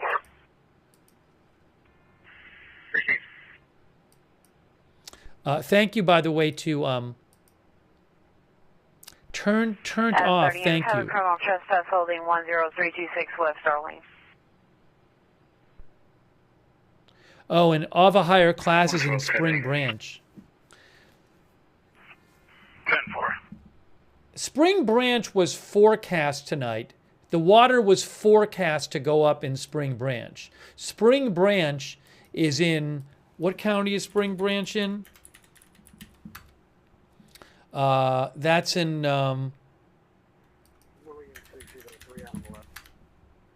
Comal County. And Comal County had told people to prepare to evacuate if they're near the river like 10 hours ago. So I know that was forecast to the river was forecast to rise there. I hope everybody stays safe there. Please, if you're anywhere in these areas, listen to your local authorities. Listen to what you're telling you about, where to go and what to do. Thank you, of a higher class. 36. 91721. They couldn't hear me for a moment. Thank you, by the way, to Noak Sukau for the memberships. Thank you to Douglas B. Thank you to Orvit. Orvit says that we've been showing the radar over Orvit's house, who says it's raining hard out here, most I've seen in years. Thanks, Crazy Yoda, who says, I can't imagine what the parents of those kids are going through. Yeah, it's just horrible. Douglas B. says, the Lower Colorado River Authority, LCRA, is the primary utilities company for people in the area. Thank you also, Marky B. Yeah, and Thunder, and Twitter Pated, and Rexy Rabbit. First shot was heard 20 minutes ago. Callers now advising it's been multiple gunshots. That's something about gunshots, so it's not flood related. So, Neeby and Gringo, thank you. Brady Tome, thank you. Just wanted to catch up on thanking people. Did I thank Michael McIsaac before? I think I did. Thanks, Allison Hargroves, for the memberships as well. Well, again, the good news here is that heavy rainfall really is moving to the north, as you can see on the radar there. So maybe it'll finally clear out of there after several hours. I don't know where all the rain's going to go. That has been falling there. There's a lot of it, but at least the heavy rainfall seems to be moving out. 10326 West at Darlene. Getting intoxicated males that are refusing to leave the property just in front of the door. White male, approximately 18, one wearing a white shirt and jeans and boots, the other wearing camo shirt, jeans and boots, no weapons seen, sitting on the porch.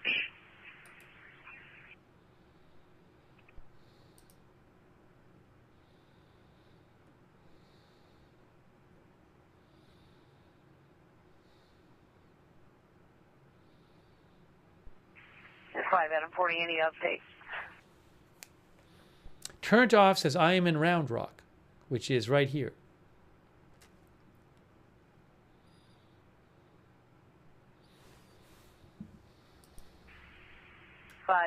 David, 25 out of 40, checking y'all's updates. By the way, still checking. Yeah.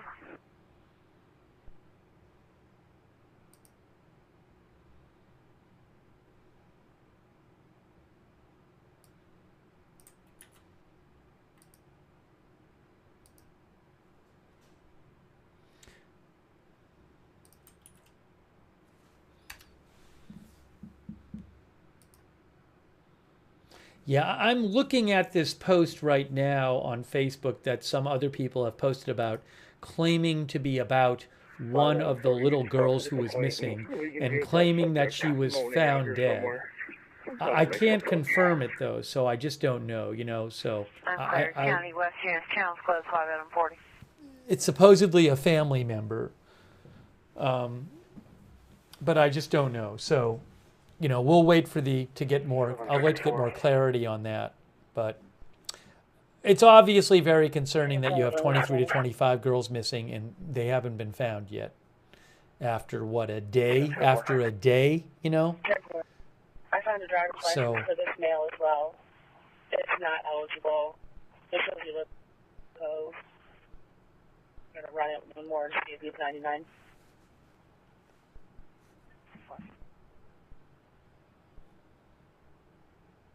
At a certain point, it's like, where are they? It's terrible. I guess you could hope that they're stuck somewhere and nobody's found them, but it's really terrible. It's really terrible. They might have just gotten washed away, It's just awful.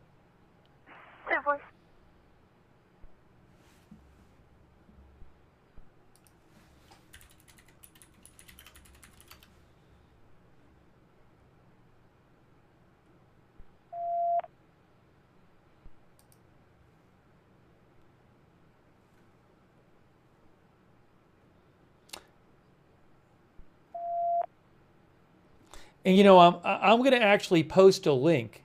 I can't show these posts on my. I can't show these posts. 781, what's your 20? Myself, but there are a bunch of people 17, 21. posting about missing persons on Facebook. And maybe some of them have been found by now, but I'll post a link to a page on Facebook where a bunch of people are posting I did stuff. get a return for Tomas Reyes, Hispanic male. And some of these posts are, 12, 14 hours old, so maybe they have answers now. Maybe people have been found by this point. 304, expired 3/7/2008, or that's his driver's license, I'm sorry, his ID, 28597892, expires 3/7/2031. He is negative 99. Appreciate you. 10-4, Sam, do you need me? Negative. Show your rusty alarm, 9000 Decker. It's going to be the residence of Decker, showing audible back door, back office door.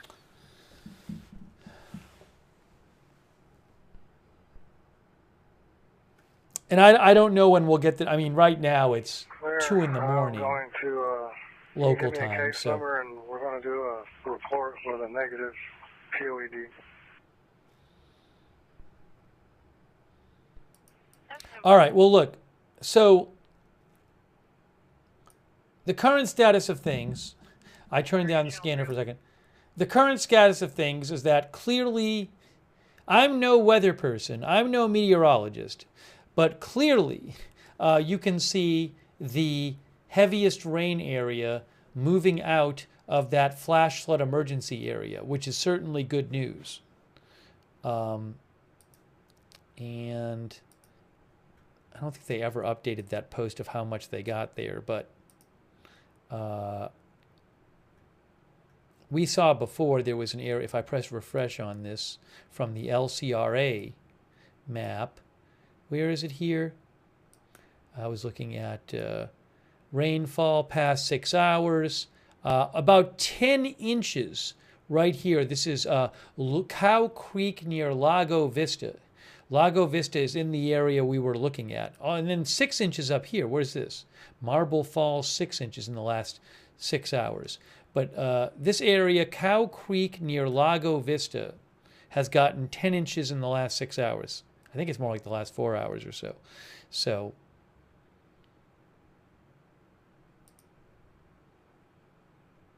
and that's there's Lago Vista right there. It would be good if that moved. It will be good if it stopped raining. But now I don't know, is this system going to stall out somewhere up here? You know, some heavy rainfall. And you can see there are flash flood warnings up here, like right here. That expires in 4 hours and 25 minutes. And it says flash flood warning for central Burnett County and northwestern Williamson County. Between 2 to 5 inches of rain have fallen. Additional amounts of 1 to 2 are possible. This one says 2 to 5 have fallen, 1 to 2 are possible more.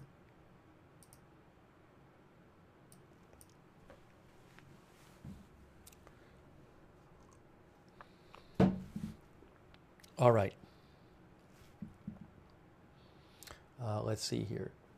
And then, if you haven't seen it, so I think I'm not going to keep that scanner on because just for the moment, it's just like, I haven't heard anything, fortunately we haven't heard anything particularly disastrous on the scanner. And then the heaviest rain is moving out of there, but I'll keep my ears open or my eyes open for hearing things that come out of there. And then this is something to keep an eye on for the next day. This right here. Don't forget about this. There. Flood watch issued tonight for a significant part of Texas, the part in the green. It includes Austin and San Antonio and Kerrville and a bunch of other places. Portions of hill country and along and east of I-35 corridor. Additional rainfall amounts of 2 to 4 inches possible, with isolated pockets of 10 inches somewhere in the watch area. Difficult to pinpoint where exactly isolated heavy amounts will occur in the watch area. Stay weather aware. 10 inches in isolated locations. That's a big area in that green. And they're like, you know, we don't know where the 10's going to be. They think there's going to be 10 somewhere.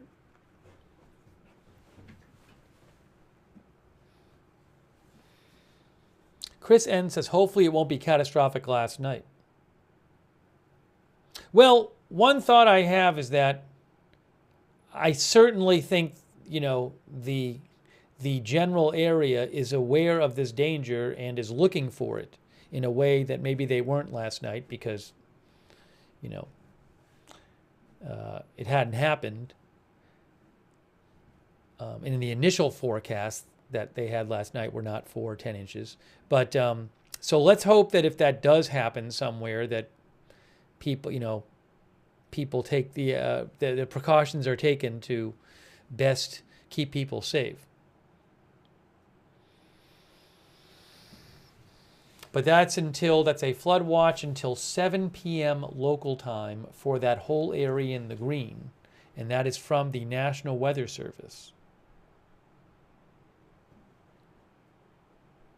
Now, Gen X Racer says, does it really matter where it's raining? Well, so, I mean, water does flow downwards, but I can't tell you if water flows in this area, where is it going to flow towards? You know, there's going to be certain areas that the water will flow towards, and like what happened, it can happen today that a certain river just skyrockets in height, like the Guadalupe River did today. So that I'm not an expert on, but if you're anywhere in the area, I would certainly, as they say, stay weather aware today.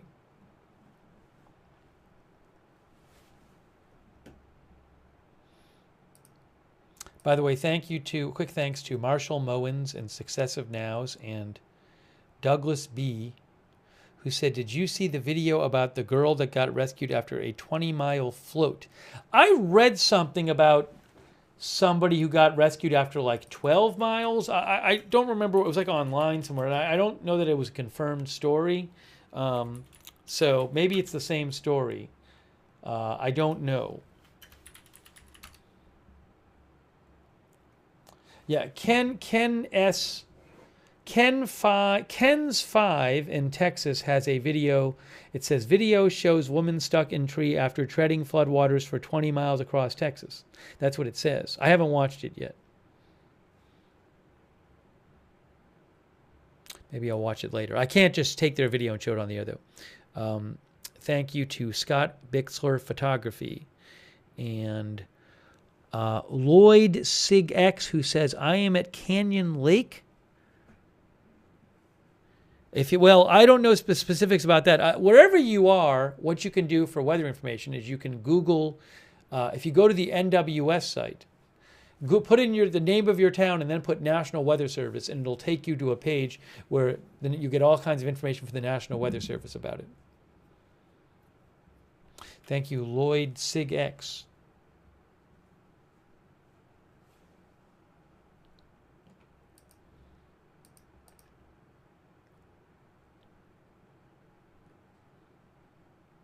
Oh, there's a new post here. Let me show you this. Is this Texas? No, that's not Texas. I thought that was about Texas.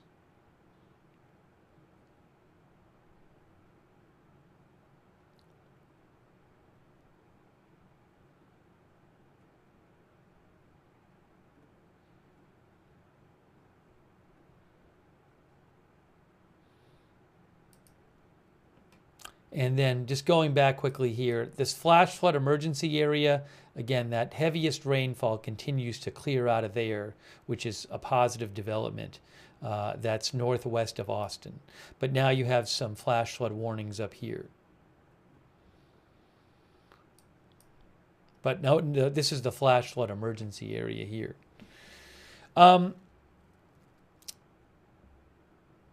Guys, let me just check one more thing here.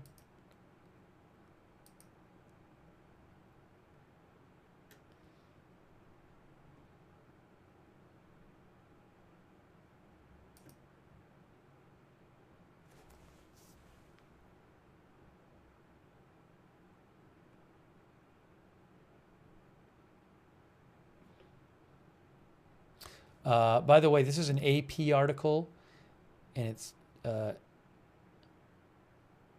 says dozens of families shared in local Facebook groups that they received devastating phone calls from safety officials informing them that their daughters had not yet been located among the washed away camp cabins and downed trees.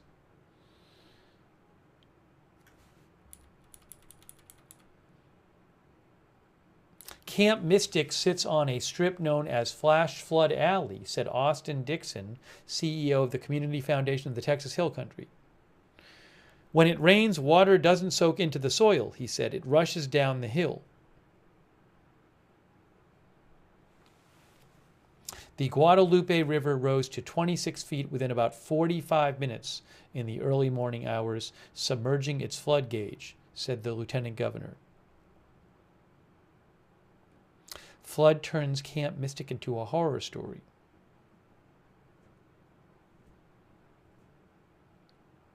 A former Camp Mystic counselor said the camp, established in 1926, is a haven for young girls looking to gain confidence and independence.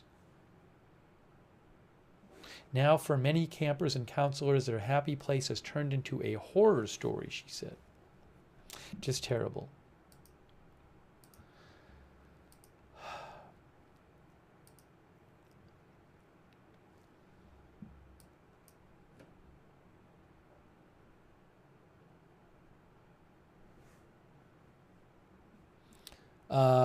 Michael Clayton is concerned about the rain, even if it moves north, flowing south, and people seeing rising water in certain bodies of water. Yeah, and I don't know enough about where that, all this water that's been raining that we've been seeing tonight, where is it all going? How much might it raise some sort of, river flooding? How much might it range, for example, a certain river over a certain time? That I don't know. But the water needs to go somewhere.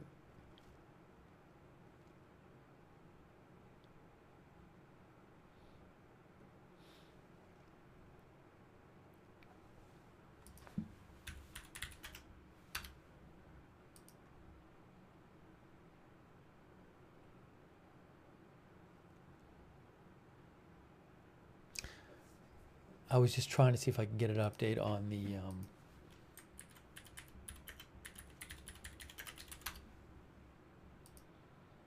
I haven't heard any confirmation of any of the kids being found. There's some talk about it online, but no official confirmation, or none of like the big news outlets out there that I've seen have confirmed it. What is this? 1 second here.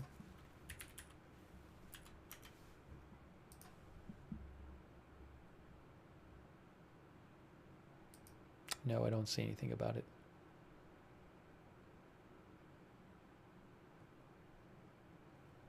All right, look, here's what we're going to do. Guys, it is 3:15 a.m. where I am. You know, who knows? It's possible we'll need to cover. I'll have to jump on and cover some more of this tomorrow. So I think for right now, I'm going to start wrapping up this live stream. And you know, I'm sure we're going to have some more news come out tomorrow. So maybe I'll do some more streaming once I get some sleep. But right now, I don't really have updates for you. Big updates at the moment. So if you missed it, we replayed earlier in the stream. We played the last press conference they did tonight, so you can go back and watch that if you want. And we talked about some of the updated news about, you know, Kerr County and in the camp in nearby in Hunt. But yeah, I think I'm gonna, again, it's getting late here, and I think probably the best call is to get some sleep now, and maybe we'll do a stream when I wake up, depending on what the news is.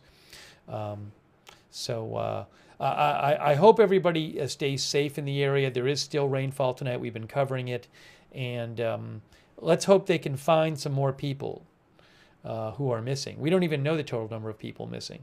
There's missing people apparently besides those girls from the camp, but we don't know how many. They said there might have been visitors in the area. They don't know how many visitors there were, so they don't know how many people are missing. So let's hope for some positive news, and but we'll just have to see. Of course, very concerning that these 23 to 25 girls from the camp haven't been found yet. I've not heard a single reliable report that any of them have been found. Anyways, so please stay safe if you're anywhere close to that area. Keep your eye on the weather. Listen to local authorities. As I just mentioned, there's a big flood watch in a big area in Texas, and they say that some local places could get 10 inches in the coming day. So as the NWS says, stay weather aware. So I do appreciate you joining the stream. I really appreciate also everybody who's been sending me messages, people from the local area, people sending me links and trying to help out with the coverage. So thank you for that. And if I see updates when I'm off the air, I will post them on my X account, which is @Lookner. You can follow me there for breaking news when I'm not on the air, @Lookner. Oops, let me just take this off. By the way, the scanner was from Broadcastify.com, as I put on the screen earlier. But @Lookner is my X account, so you can follow me there for updates. And if you'd like, subscribe, follow the channel. We cover all kinds of live breaking news without an agenda here at Agenda Free TV, so subscribe and follow if you want. And I would suggest turning on our notifications. I never know really in advance, usually when I'm coming on the air, kind of just come on when the big news happens, and that can really be at any time. So if you want to get sent a notification whenever we go live and not miss a stream, I would say the best thing to do is sign up for our free notifications. We do them through Discord. They're really reliable. They're free to sign up. The mods will post a link to sign up for the notifications in the chat. You can also find a sign up link in the description of this video on YouTube and Facebook. But sign up for the notifications. And also, speaking of the mods, I really want to thank them again for being here. They are fantastic. They're the ones who keep things respectful and under control in the chat room, so huge thanks. Oh, One Way Street is moderating. Thank you, One Way Street. Good to see you. Thank you. Roberts May Queen, I know, has been there, and a bunch of other moderators. Everybody earlier over there in the YouTube chat, thank you. Also, all of our Twitch moderators. Idaho Star, I Got That Fire, Matthew Kohai 3, and Sarah, thank you. Our Facebook moderators like Valerie Gale Griffin, Shannon Davis Hughes, thanks so much. Margaret Riley, thank you. And Linda Bell, Clary, Misha over on X who moderate for us there, thank you. And thanks to everybody who donated to the channel. That is super nice of you guys. That is what allows the channel to exist, is your support. So I really do appreciate it. Hopefully I thanked everybody. Oh, I missed a couple on Twitch. Thank you to Oxytropus on Twitch and Daddy Coda, Daddy666 Coda on Twitch. Thanks for subscribing. An anonymous person who gave a couple people subscriptions on Twitch. Thank you as well. And did I get everybody over here? Successive Nows, thanks for becoming a member. But again, I very much appreciate your support for the channel. And, oh, hold on a second here. Radar Omega wrote to me. Hi. Thanks. Please disregard. I had the opacity off and didn't realize it. Okay. Now they know that it's not a Radar Omega problem. Let's see.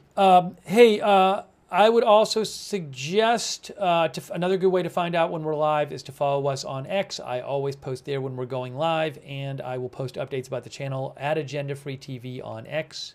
You can follow there if you're on X. And also, we do have a chat where you can chat with other viewers when we are not live. It's the Discord chat. It's free. A lot of our viewers like doing the Discord chat. So feel free to check that out. The link is the same as the link to the free notifications if you want to check out the Discord chat. And huge thanks to our Discord mods for all you do as well. Thanks, Discord mods. Also, for those of you who watch on YouTube, I would suggest turning on the YouTube notifications. Another great way to find out when we're live. It's a little weird how to do that, though. So if you do watch on YouTube, what you need to do is subscribe to the channel, and then you got to click this bell and choose all notifications. So if you are subscribed already, also make sure you have the bell checked and you've chosen all notifications. And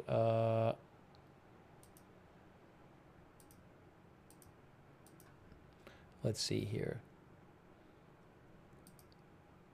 I also want to thank our Facebook subscribers like Sharon Klassen Goslin and Michael Clayton and Lou Knight and Margaret Riley and Shannon Davis Hughes. Thank you. And all of our other Facebook subscribers over there who support the channel.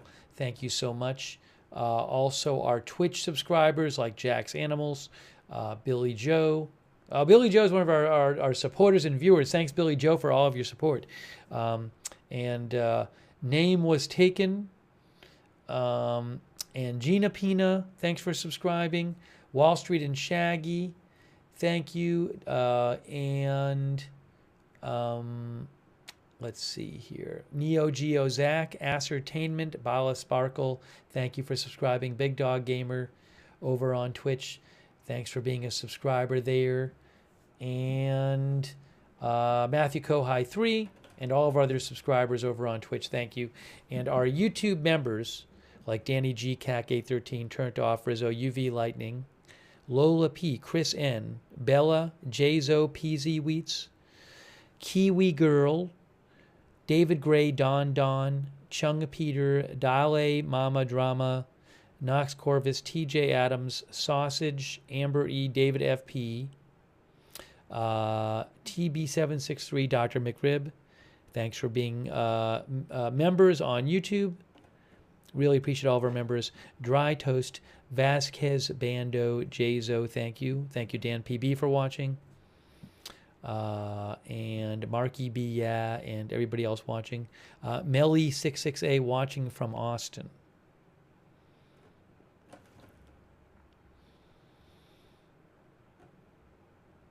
Oh, did President Trump just post about it or something? Somebody said he posted. I don't see it. I'm looking. I don't see a recent one.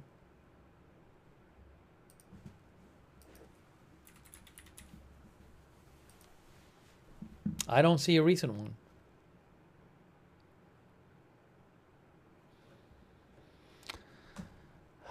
Okay.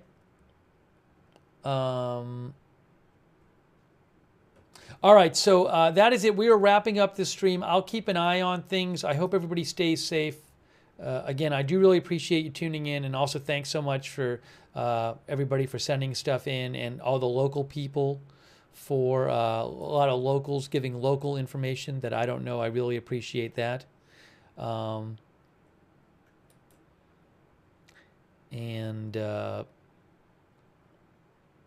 Yeah, I'm hoping we don't hear totally bad news about all the girls missing from the camp, but it's not encouraging that we haven't heard of people being found, but maybe we will. Maybe we will. Okay, so, let me just show you this real quick. Let me just show you this.